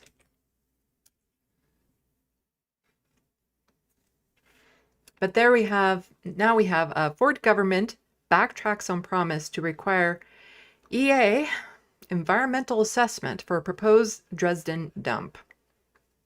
Traditional territories of the Mississaugas of the Credit, Anishinaabe, and Haudenosaunee, and the Wendat, it's shameful that the Ford government is backpedaling on its promise to protect the Sydenham River and surrounding communities from York's one proposed Dresden dump. If passed, Bill 5 would remove environmental assessment requirements from the site and cause devastating impacts to the Sydenham River's most species-rich area. And this is, again, Doug Ford doesn't care about the environment. He only cares about businesses first. And if it means paving over part of the Greenbelt, he'll do it. If it means tearing down a forest of over 800 trees in Ontario, like in the middle of Toronto, with nowhere else for the wildlife to go right before winter, he'll do it. He did it. Moving forward with this bill would pollute sensitive waterways and make it easier than ever to destroy and displace Ontario species, which is short-sighted and ultimately bad policy. Doug Ford is also notorious for passing MZOs, municipal zoning orders, which can override municipalities and what they want. And he's also passed laws to make it so certain environmental assessments, won't shut down programs. Like, he is so bad for the environment. And with everything else going on these days, you know, with the United States acting the way it is, not that the climate was ever focused on the way it should have been in the first place, but it's really gone to the sidelines. Like, it was barely mentioned during the federal campaign. And it's getting worse and worse and worse all the time. And it's going to be so tricky when when it gets so bad that the governments are forced, like really forced, to do something about it. By that time, the momentum is still going to be pushing it forward for a while. So people are going to get frustrated and think nothing is working. Because even if we start doing all the right things now, it's still going to push forward and destructive. Because you can't just switch it overnight. Like, this climate disaster has been decades long in the process. It won't be fixed in years. And some of the damage that has been done is irreversible. So it's... whenever we can save part of the environment right now, we definitely need to. Clean drinking resources, species-sensitive areas, all of that needs to be protected now more than ever. Because the sad thing is, too, with the way climate change is going, a lot of these sensitive species are going to go extinct because, you know, their habitat will be lost, the way that they used to live. And habitats are moving, and it's just, oh. When I was younger, there was so much more emphasis put on the environment and looking after it and stuff. And it's just so sad to see how it's been treated over this last while and disregarded. Like, there was actual hope that we could turn things around when I was younger. and now is just being completely ignored. But here we have from Press Progress, University Teachers Association warns Canadian academics against traveling to the United States. Canadian Association of University Teachers warned Canadian academics could be searched and detained over their political views at U.S. border. So more warning about don't go to the United States. I think I actually have just the report from the University Association. So Universities Teachers Association, which is this.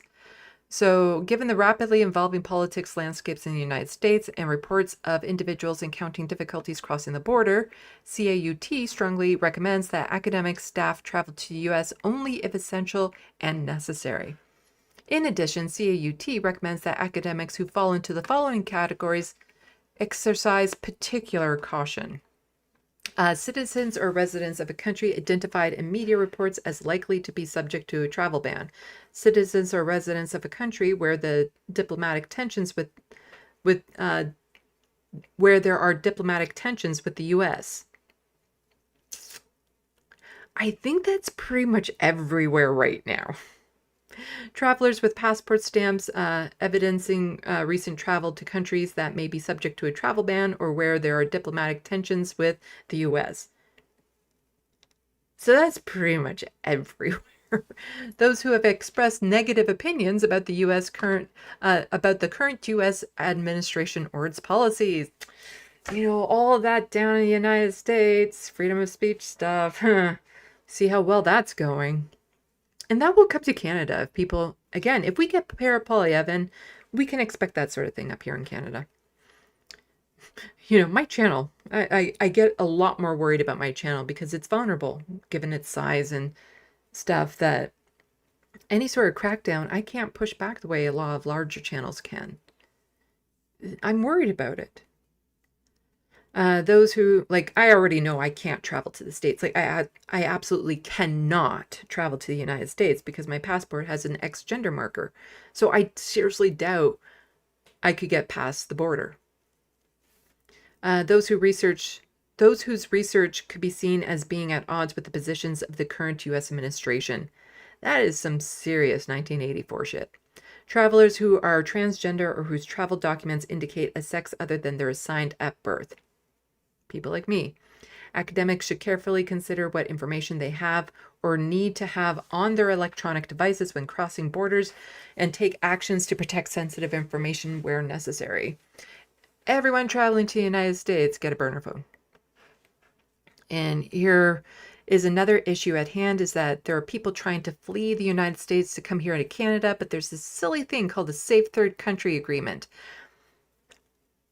It's becoming more and more evident the United States is no longer a safe third country. So basically, it's if people are trying to claim refugee status and they pass through a country, and we're the third country type thing, if they first step foot in the United States, they have to claim refugee status there, or if they first step foot in Canada, they have to claim refugee status there. But if they're in the United States and they try to then claim refugee status in Canada, they'll get turned away and tossed back to the States because that's the safe country that they can go in, which disproportionately means that the safe third country is going to be the United States because it's very much harder for people to get to Canada because it has to be by boat or plane that way. But with the United States, they can actually cross over on foot, and they're kind of in the way. So RC saw Niagara Falls for the first time on a cold Monday March as she crossed the Rainbow Bridge towards Canada with her common-law husband and 2 daughters, age 4. Oh, I didn't read the headline yet. So family of 4 jailed in U.S. for weeks after Canadian border guards turned them away. And this is from CBC News. So 2 daughters, age 4 and 14, fleeing the immigration raids and sudden deportation sweeping across the U.S. She said they felt happiness and hope as they walked across the bridge using their cell phones to capture a cloud of mist and spray from the falls in the distance above the Niagara River, still caked in ice. In a yellow envelope, RC carried documents, and then turns out that they didn't 100% match her brother's documents based on last names of parents on birth certificates. but they thought they had a better chance of getting into Canada because they have a relative who is a resident here. So the Canadian Border Service Agency handling of RC's case and the family's treatment by the U.S. authorities is raising renewed questions about the safe third country agreement between the two countries. All right, I should backtrack a bit. Sorry, I'm getting all over the place. ADHD is real pain right now, and my voice is like about to give out. So yeah, they sent the family back to the Canadian or to the American port of entry, and they were detained by immigration authorities there. So under the Safe Third Country Agreement, refugee claims must be submitted in the country where people first arrive. For this reason, Canada turns away most asylum seekers who attempt to enter from the U.S. at land border crossings. But there are exceptions to this rule. One of them allows people to seek asylum if they have an anchor relative who is, among other categories, a Canadian citizen, permanent resident, or has an accepted refugee claim. But they didn't care in that situation. The U.S. is the only place considered safe third country by Canada. But some U.S. lawmakers say it's no longer safe there for immigrants under President Donald Trump. The Trump administration has basically ended asylum in the United States, says Republican Zoe Lofgren, a Democrat and member of the Subcommittee on Immigration and Citizenship. It's not a safe situation. Arsley and her common law husband both lived undocumented several years in the United States. They decided to join family in Canada to escape the threat posed by Donald Trump. We are living in fear, she said. So they took the risk, and that's where the slight difference came up. So randomness and cruelty.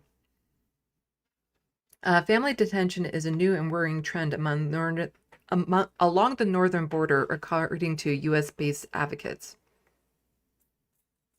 Wow, I really cannot speak anymore. Jennifer Connor, Executive Director of Justice for Migrant Families in Buffalo, New York, said she received reports of children and family held for days and weeks at port of entry in Detroit, Buffalo, Champlain, New York, located near Quebec border. This is something that she says rarely, if ever, happens along the northern border until Trump's second term. I'm going to toss this into the sandbox. So that you guys can read it, because, like I said, my voice is about to go. And just wanted to point this out. China says it wants to partner with Canada to push back against American bullying. I'm on board with this. I want this. I think this should happen. And so I will also toss this into the sandbox so you guys can read it. Which I'm sure you'll do. Oh, darn it. I can't. The link is too long.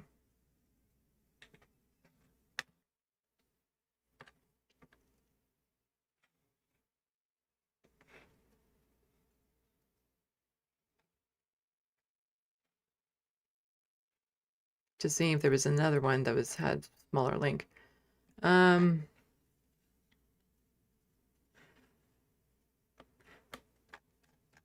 Google the title if you want to see it. I'm sorry, it's just my voice is really not doing well, and the link was too long to toss into the sandbox. And I don't care about this so much, just Kevin O'Leary being a douche canoe. Okay. 56 Nick Bridge, don't be gaslit by China either. Oh, I don't think China's good, per se.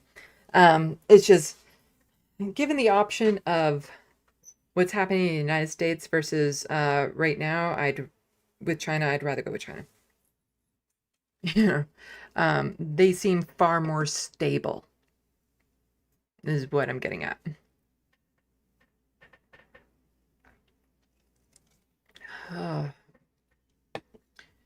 So, with that said, I'm going to start winding down.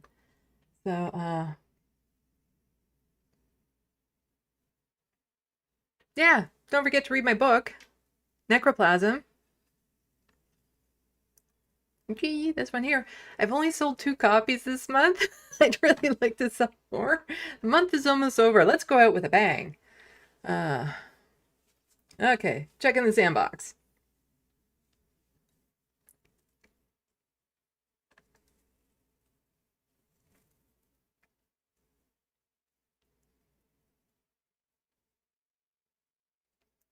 Hunger Games 1989. Oh, my cat gives me grief. She meows at me for ages if I have been gone for any sort of time period.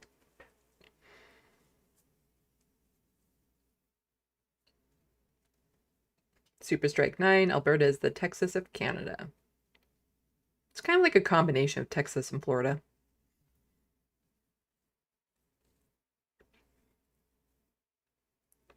People talking about their extracurricular use of substance that I can't promote. What is it? What is it? Fed posting. Yeah, no Fed posting. If that's what that is. I still don't even really know what that is.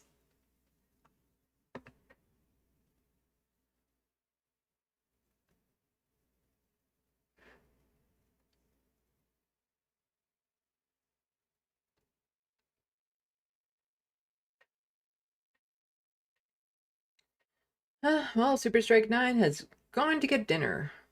Thanks for coming out. Hello, Vicky Clee.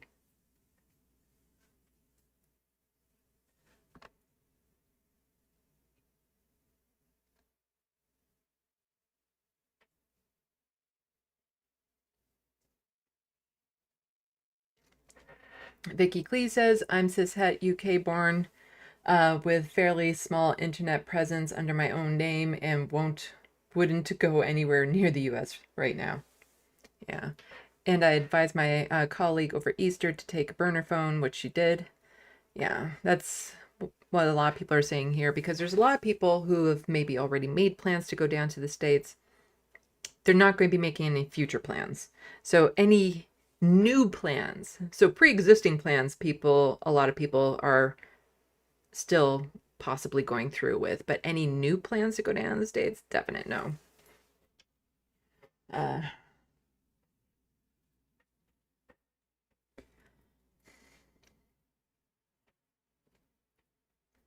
Crouchy, China doesn't sponsor coups all over the place, so that's in their upside. They're also threatening. Yeah. There's also the issue with Taiwan and other borders that they have. Yeah. There's no, as I say, there's no such thing as the best country in the world.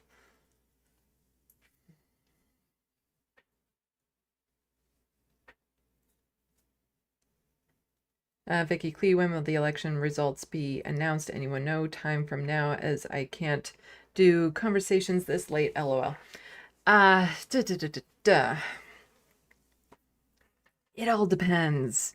Elections in Canada can be called very quickly, or it can take a long time.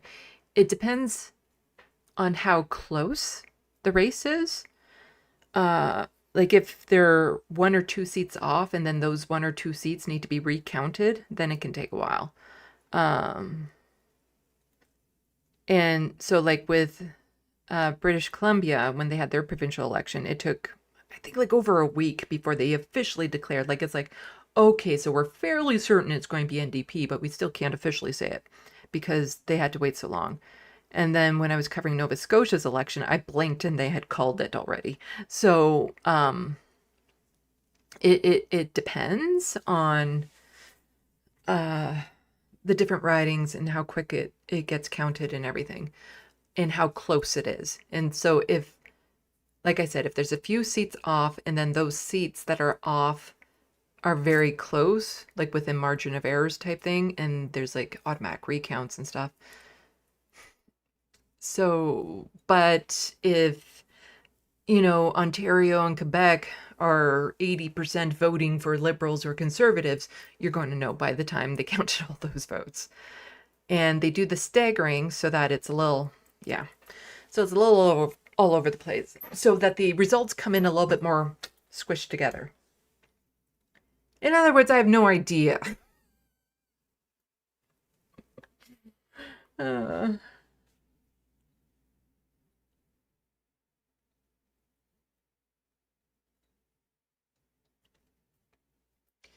So, yes. But if people can, please buy my book. I want to talk about it more. To exist in that world. It's so weird ending a live stream and it's still daylight out. Because I started so early, but I have been at it for 3.5 hours. Okay. Hello, the Wild West. You're just in time for me to sign off.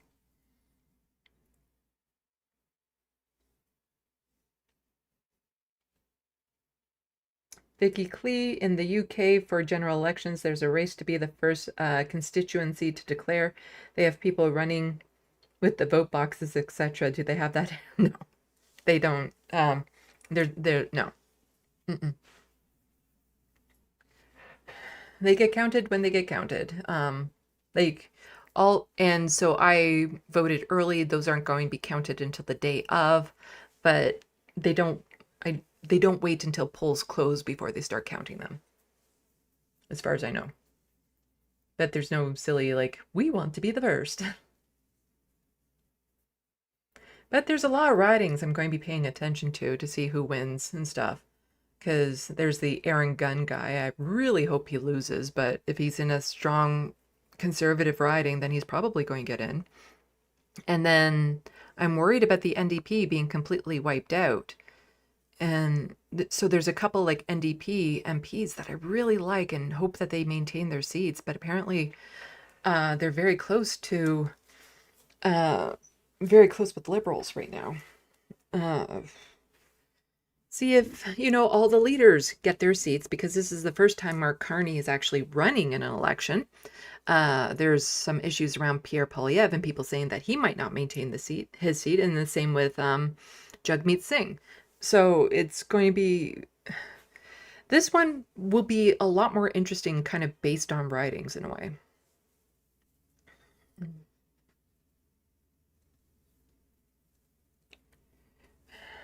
Let's see.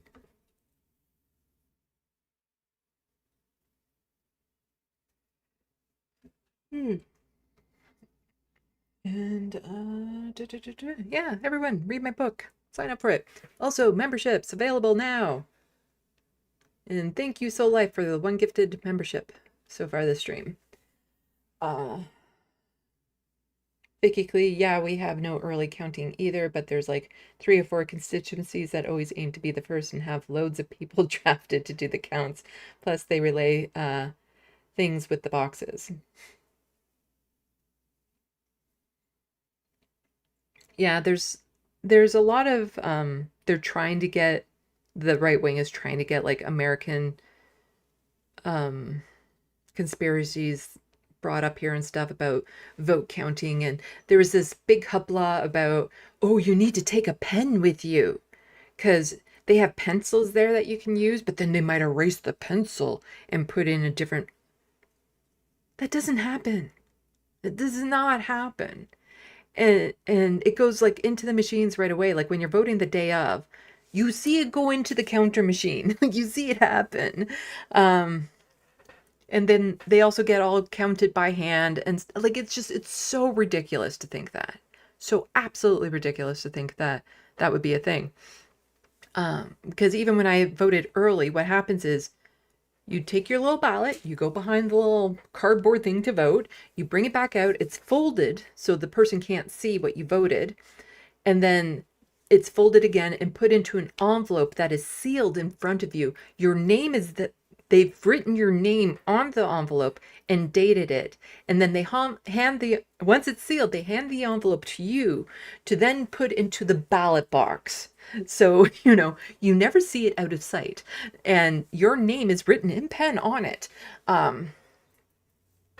So like the idea that votes are being switched at the polling stations is just utter ridiculousness.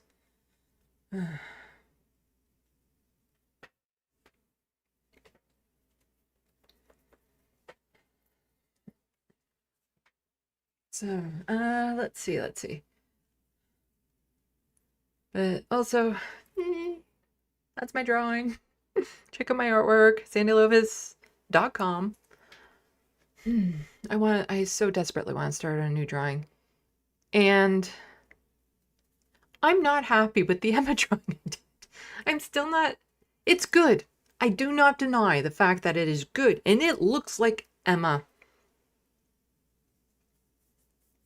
I think I'm going to be doing a new one. I feel like I didn't quite draw it the way that I wanted to. It feels like really good, no doubt about it, but it's not quite there. So I need to get a new image in like a different pose and try a new drawing. I need to find better quality video of her to pull from though, because that's part of the problem is the Majority Report studio doesn't exactly project, high def video.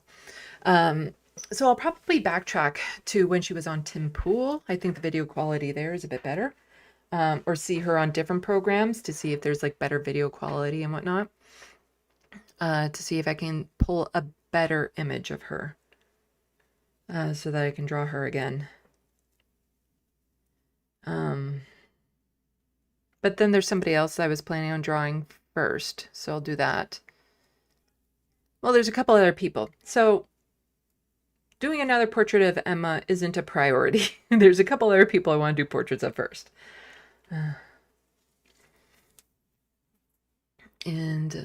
Yeah, so tomorrow, Mark Joycey will join me. I'll probably be starting around 7 p.m. Eastern time. I'll probably be very tired. I don't know how well I'm going to sleep over the next while. So we'll see. We'll have to see how it goes. Yeah. Sorry, I don't know why I'm losing steam. I think it was because, as I was saying earlier, I had to get up early to check on something, so I was up. And then I went back to bed. And that's not necessarily uncommon for me to do because sometimes I'll wake up early, but then I'll just lie in bed until I fall back asleep because if I try to get up and function for the day, I will crash hard, in the early afternoon and I'll just feel really gross and groggy all day. So it's better if I toss and turn my bed for like 1 or 2 hours and get back to sleep. But I think it's because I actually got up and did something and then went back to bed. It's really throwing me off.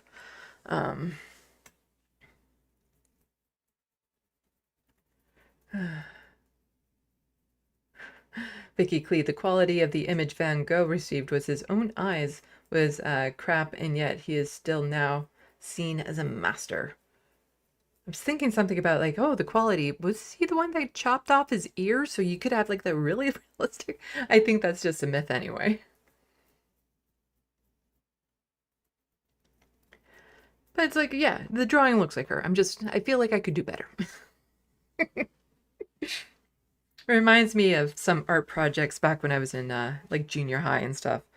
Like a shading template of like, here are 8 different squares, shade light to dark and stuff. And, if I had took it to the teacher and the teacher gave me a 9 out of 10 on it, I'd be like, let me do another one until I got 10 out of 10.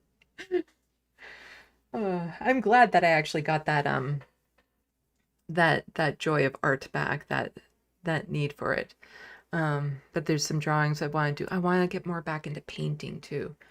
That one's more tricky because I have to do it in this area here where I can close the door. Because if I have like water and paint out, Abernathy and Linear are getting into it. They are just going. They are going to get into it.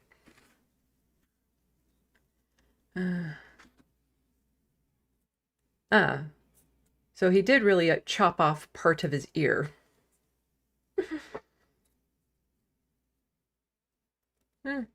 That's dedication.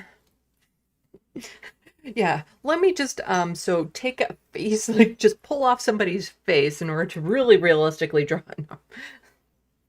No, there's much easier ways of doing that. It's like, okay, I just need somebody to sit in front of me really close for let's say 15 hours for me to draw them with a magnifying glass that I can hold up to them. So somebody who can just stay still for about 15 hours while I hold up a magnifying glass to their face. Oh. Yes, I said only. Grand Theft Autobot. Only part of his ear. That's not the full commitment I was thinking.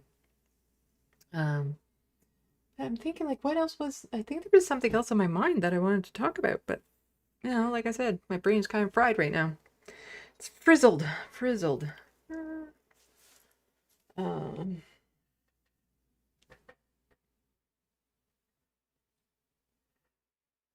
Vicky Clee, make cat paintings, Sandy. You know they will sell because people value animals more than people outside the ones we eat. LOL.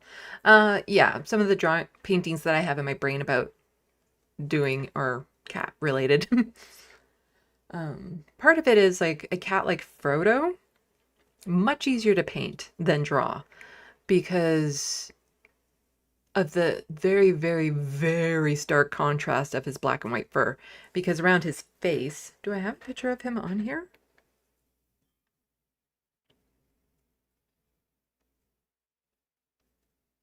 Oh, that doesn't show his face though.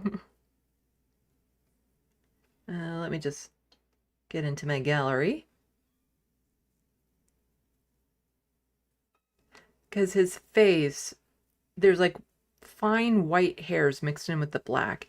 And so to keep the contrast so stark, you need one of those gel pens that put the white on top of the black, which I find I have a couple. They haven't really worked for me. So to keep the white as white as possible, it's very, very difficult. So it'd be much easier to paint him because then you can just paint the white on top afterwards. Much easier. Let's see if I can get a close-up of his face. Do one of these pictures have a close-up of his face?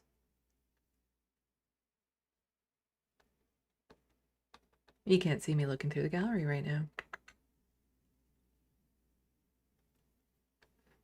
Let's see. Does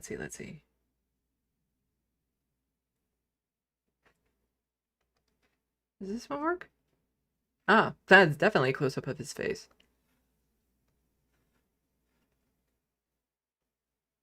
So there you can see. So trying to get all those fine white hairs mixed in with the black hair, like trying to draw that, exceptionally difficult. Because when you're going that dark, it's hard to erase it completely. And sometimes the way to make things look more white is by making it artificially darker around the white. But here it's like very, very stark contrast of black and white. And yeah, to do this in pencil, not impossible, very difficult.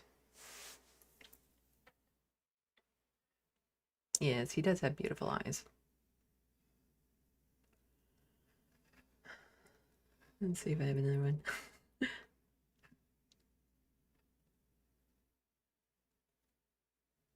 Oh, I have tons of pictures of him. It's just where am I keeping them? That one's out of focus. That one's out of focus. That one's kind of cute.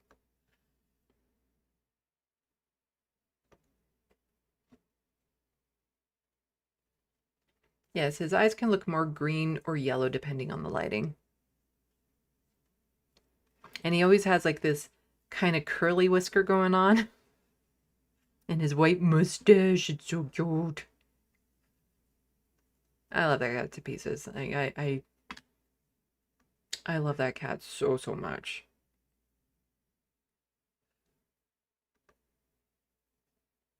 There we go. There's another good one.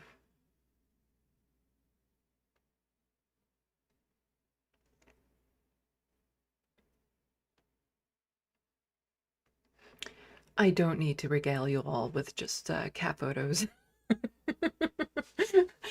Oh.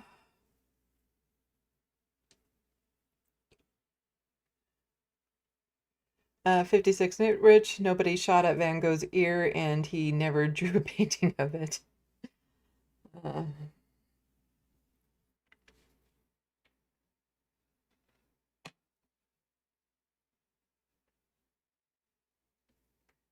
Soul Life has returned just in time for me to end the stream.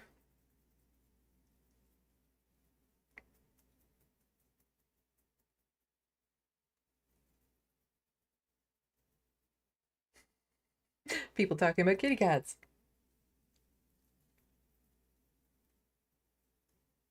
Bobby, mine is the same. She would need to be painted. She is a tortie, black and orange.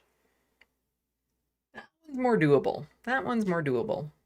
Tulip she wasn't black and orange, but browns and oranges and stuff. And her drawing turned out fabulous. But yeah, it is, let's see. If I pull up my website.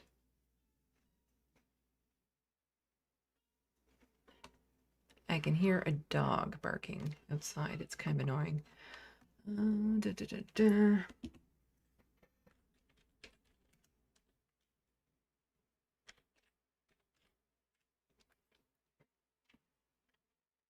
SandeeLovas.com. Go to my gallery. So I can do it to some extent because there's this drawing, and that's a husky shepherd mix. So I can get the white on the dark to some extent. But when it's so absolute black to absolute white, it's a lot more difficult.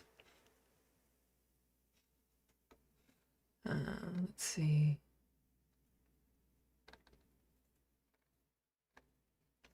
Because there's another doggy. Yeah, so this dog is a black dog. So all the white that you're seeing there are just like the reflection, the shine off the fur. And that was one of my earlier drawings, so it's not as good as it could have been. Because when I first started drawing, I asked people to help me out by giving me images to use of their pets or people that they knew. And I would do them a portrait at cost if I could use it in my portfolio the way that I am. And so someone I knew, she had this, that was her dog for it. Where's the other dog I was thinking of that I have on here? Did I skip it? Oh, this one. Yeah. So this one, it was like a little bit more challenging.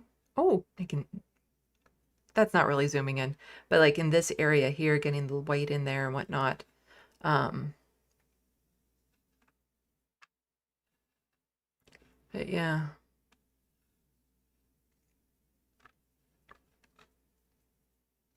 Believe it or not, I'm not entirely happy with this drawing. I might be doing another drawing of Michael because that one just feels a little off to me. Like this drawing of Sam, nailed. This drawing of I know this woman, nailed. This drawing of me, nailed. The drawings of these pets, nailed. But this feels a little off to me. This drawing, nailed. Drawing of Dan, nailed. This person I know, nailed. Nail. Like this drawing of the kids, this was one of the first drawings I did. I don't feel like I nailed that one. This one of Michael, I feel like I nailed though. And that of Sam. So I might do, and the only reason why, because yes, I have this one of Michael, nailed that one. But I wanted a portrait of Michael that I did for myself because this portrait and the other portrait were gifts to other people, to the Majority Report and to Michael's sister. And so I had done this portrait to have my own portrait of Michael. And I feel like it's just a little off. So I might have to redo it. And by redo it, it's like start over with a different image.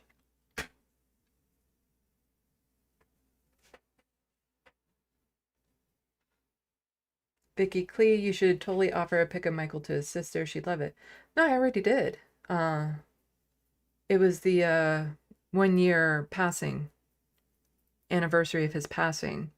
And I had sent them in, I had sent them a drawing to the Majority Report and a drawing to his sister.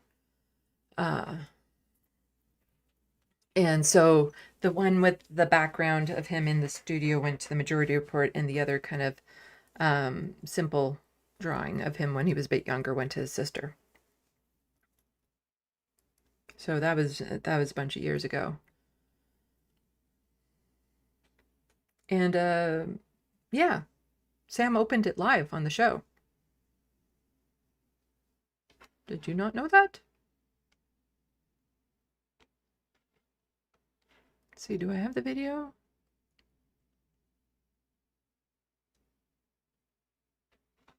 Let me check to see if this is the video.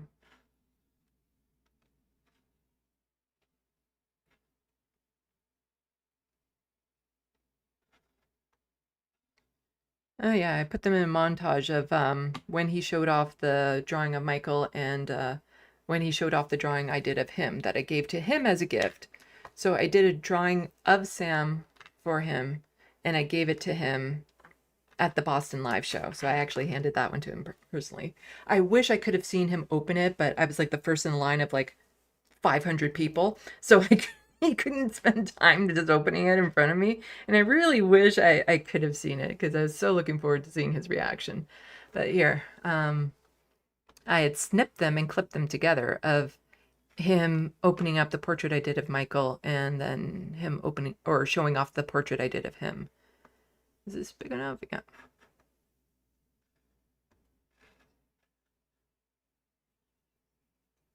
Oh.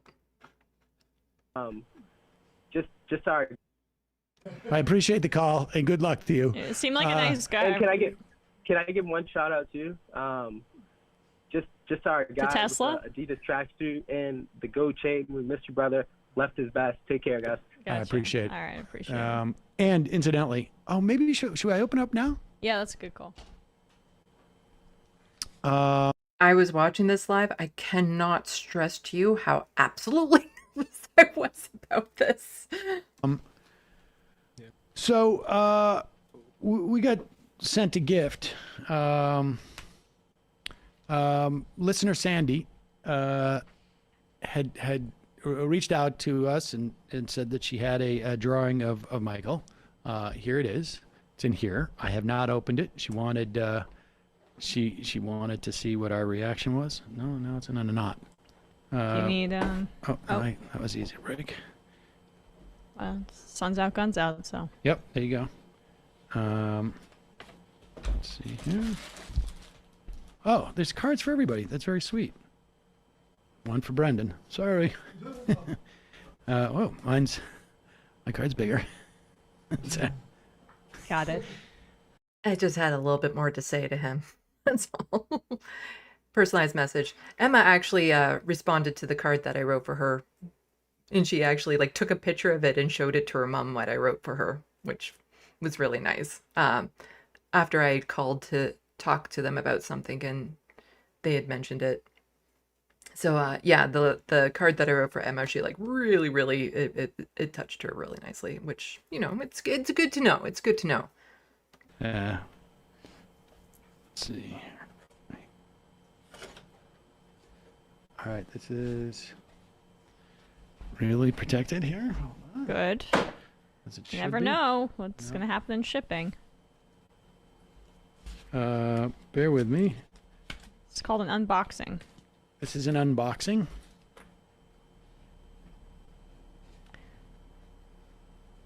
Not quite sure. It was nowhere near as complicated as he made it look. Take the white part off? Bear with me. Here we go. Oh, this is a little bit more good than I had anticipated. But, oh, wow. Yeah, this is amazing. I'm not going to take it out of the protective cover, but look at that. Wow. Oh, wow. That's great. The pencil? Yeah. Wow. Holy cow. Can you turn it this way? That's unreal. Yeah, that's great. There he is in the tracksuit. I mean, this kind of stuff, I know it's not traced, but I can never fathom how someone's that good at drawing. And that's really good. Wow. We're going to put this up in the office. Thank you, Sandy, so much. Much appreciated. Yeah, thank you. That's beautiful. That's really great. It's weird. It's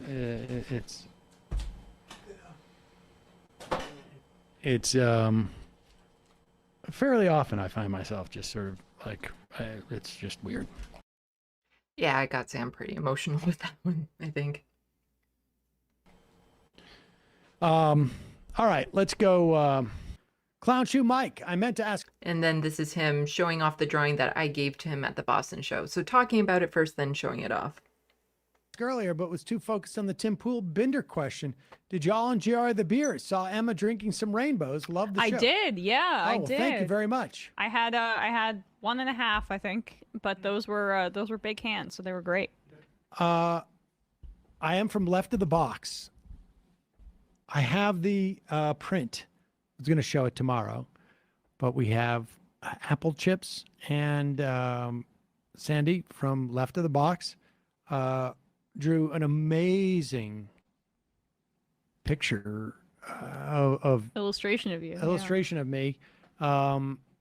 Really just like sort of blow your mind level of artwork. Good. I love it. I love it. And we'll show it tomorrow on the program. One other thank you. At the Sorry, this is the top of this is cut off because of how I have this cropped and it's bugging me.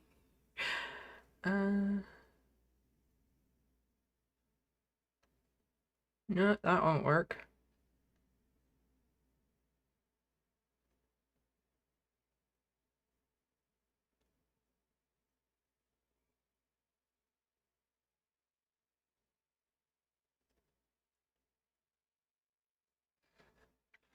Just a second.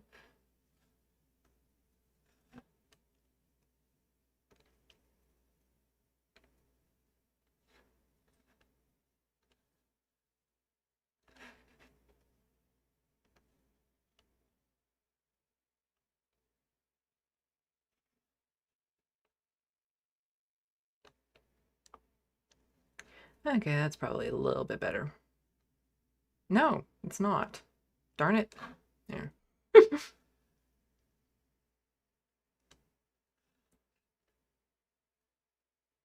I'm going to throw this into studio mode. There we go. So I can see if I have a better, is this one? I think that one's better.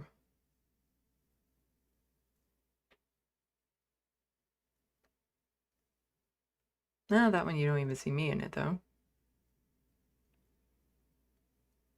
Ah, this one works. There we go.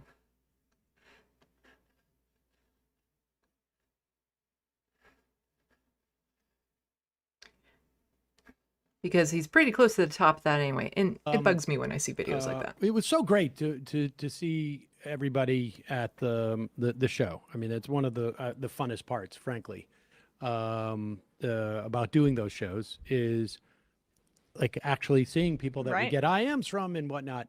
And we got a gift, or I got a gift, but we also got from Sandy from Left of the Box. She came all the way from Canada, quite a trip. And she did, in addition to giving us a bunch of apple chips, which were over there. Nobody hit those during the broadcast. I didn't know they were there. Oh, I was trying to sort of hide them. Well, that'll be my next and target. She gave me some syrup, which is great because the kids like. And I always want to point out it wasn't maple syrup that I gave him because that is like way too cliche of a Canadian to do. I live near an apple farm and they had apple syrup, so I threw in some apple syrup in the bag. Pancakes on the weekends, but also this. She drew this. It really is. I feel like the like one of the best drawings I've. I mean, not just because it's of me, but just it's unbelievable. I'm looking at it right now. Wow. Look at that. Really amazing. There we go. It's like there's two. How does someone even do that? I don't know. I mean, I know how I would do it. I would take a screen grab and then use some program to make it look like I drew it. Yeah, exactly. Right. I mean, but that's not what she did. Really great. That's not what I did. So thank you so much, Sandy. Okay. Yeah. So that's him showing off the drawings I did for him.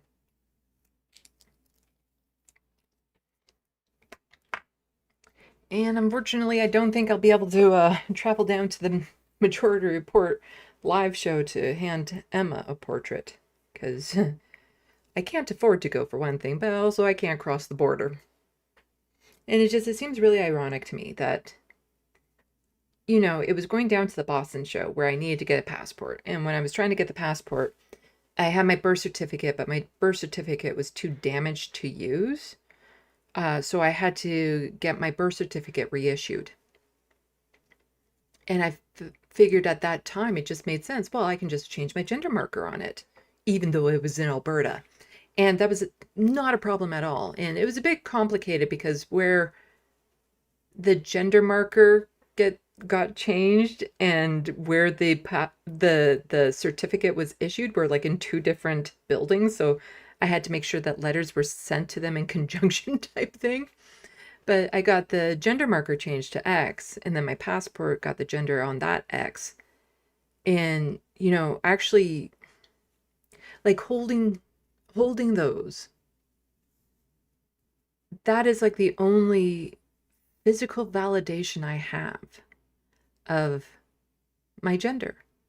Because it's not based on hormones or body parts, and gender, generally speaking, isn't. But, you know, there's more of an association with that with trans folks because there's usually hormones and stuff involved with that. But with non-binary, it really is just an internalized feeling. And there's nothing I can say that can convince anyone of how I feel inside that I am, in fact, non-binary. Because a lot of people who are not non-binary can't comprehend what it feels like to not feel male or female. And so to have that validation from the government, to have that physical validation in my hands, actually it hit me a lot harder than I thought it was going to. And it just seems so sad now that I was so happy I got it. And so validated I got it. And I got it because I was going down to the majority report.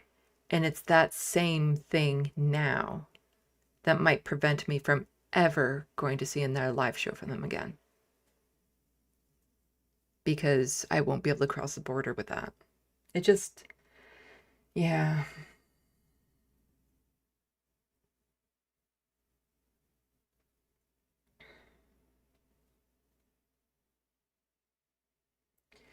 Let's see. But at least Sam liked the apple chips. I like the apple chips. You can get some of the apple chips with like a caramel on it. Oh my God, they're so good. They're so good. It's a special secret recipe. I know Grand Theft Autobot. Real maple syrup is the greatest, but I thought that would be way too cliche for the Canadian to hand over a bottle of maple syrup.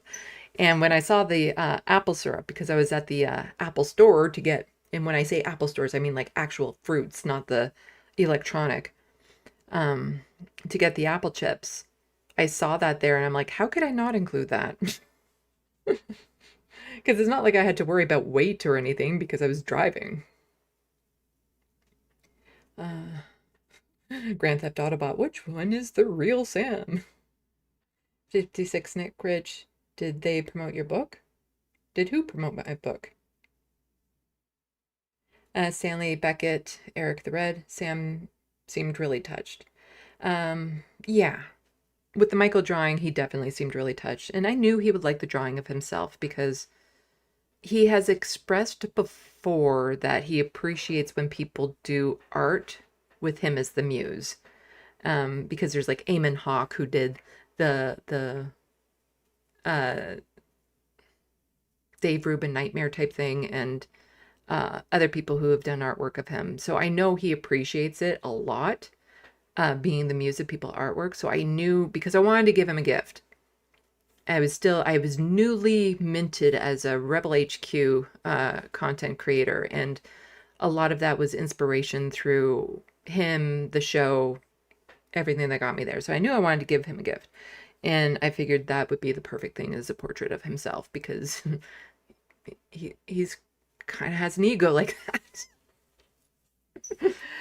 But with Emma, on the other hand, I was a little bit more reluctant to do a drawing of her because I get the sense that she's a lot more self-conscious of her appearance.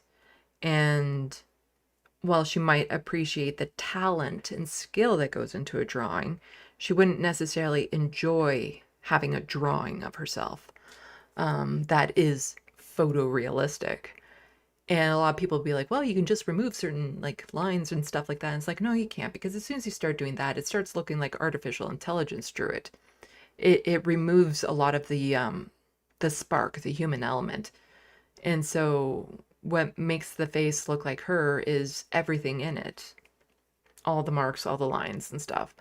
And that's what really brings it alive. And so you can't just start removing those. And so if she wanted a drawing of her and I was driving down, I would potentially do one, but I don't think she would. Because even when I posted about the drawing that I did of her, I never got any acknowledgement she ever saw it. And, you know, it's fine. You don't do this just for the praise. You do it because I wanted to do a drawing of her to honor her. That's my way of honoring people, in a way. So you don't do it for the praise, but I just like to know that they've at least seen it. And she has never acknowledged it, but I think it was around enough that she could have seen it, but it wouldn't surprise me if she,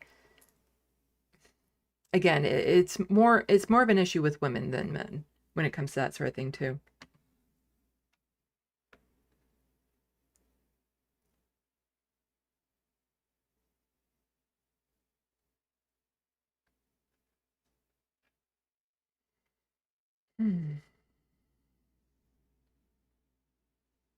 Hello, B-Cat. You're just in time for me to sign off, although I said that like 20 minutes ago to other people. But I really do mean it this time because it's been over 4 hours and I am toast, and I still have a lot of decompressing I need to do tonight because tomorrow is going to be very, very stressful with the election. So I will do this as a way to indicate that I'm serious this time about ending the stream. Vicky Clee, from what Emma said, she's not really checking Twitter now. If it was on Insta, I wouldn't know how that works, lol. I have alerts for when Emma makes tweets because she mentioned once that there might have been a bit of shadow banning going on after her Tim Pool appearance. She's still on there for a bit. It's insane.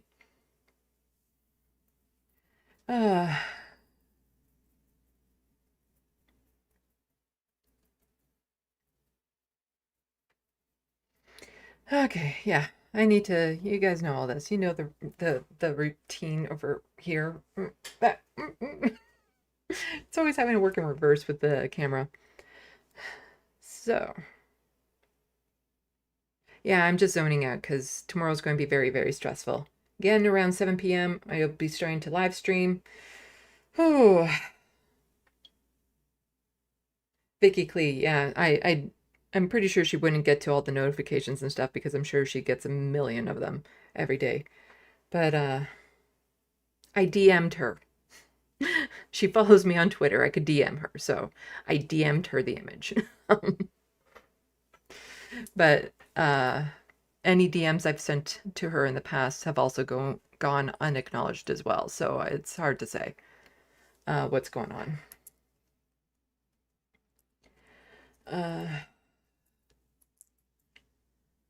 So I need to go eat the leftovers, which will possibly make me sick, but on time for me to get over it before I try to get to bed. Hello, Abernathy, but I think Abernathy wants to say hi first. Are you going to come up?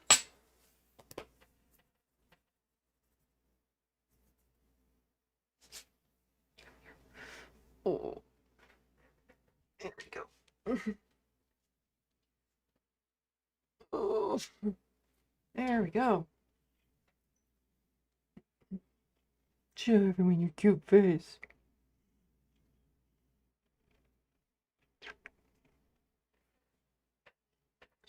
Okay. So thank you to the mods. Thank you for the gifted membership. Thank you to all the people who have checked out my Amazon wish list and purchased something from it. People who've purchased my book to support me. All of it. The patrons. Just the people watching, sharing, and liking, subscribing. All of you. I appreciate all of you so, so much. You really help to keep this channel going. And so I will see you all tomorrow for the election coverage. And so until then, there we go. Salut, à la prochaine. Thank you for watching and stay tuned. I'm Sandy. This is Abernathy, wishing your tomorrow is better than your today.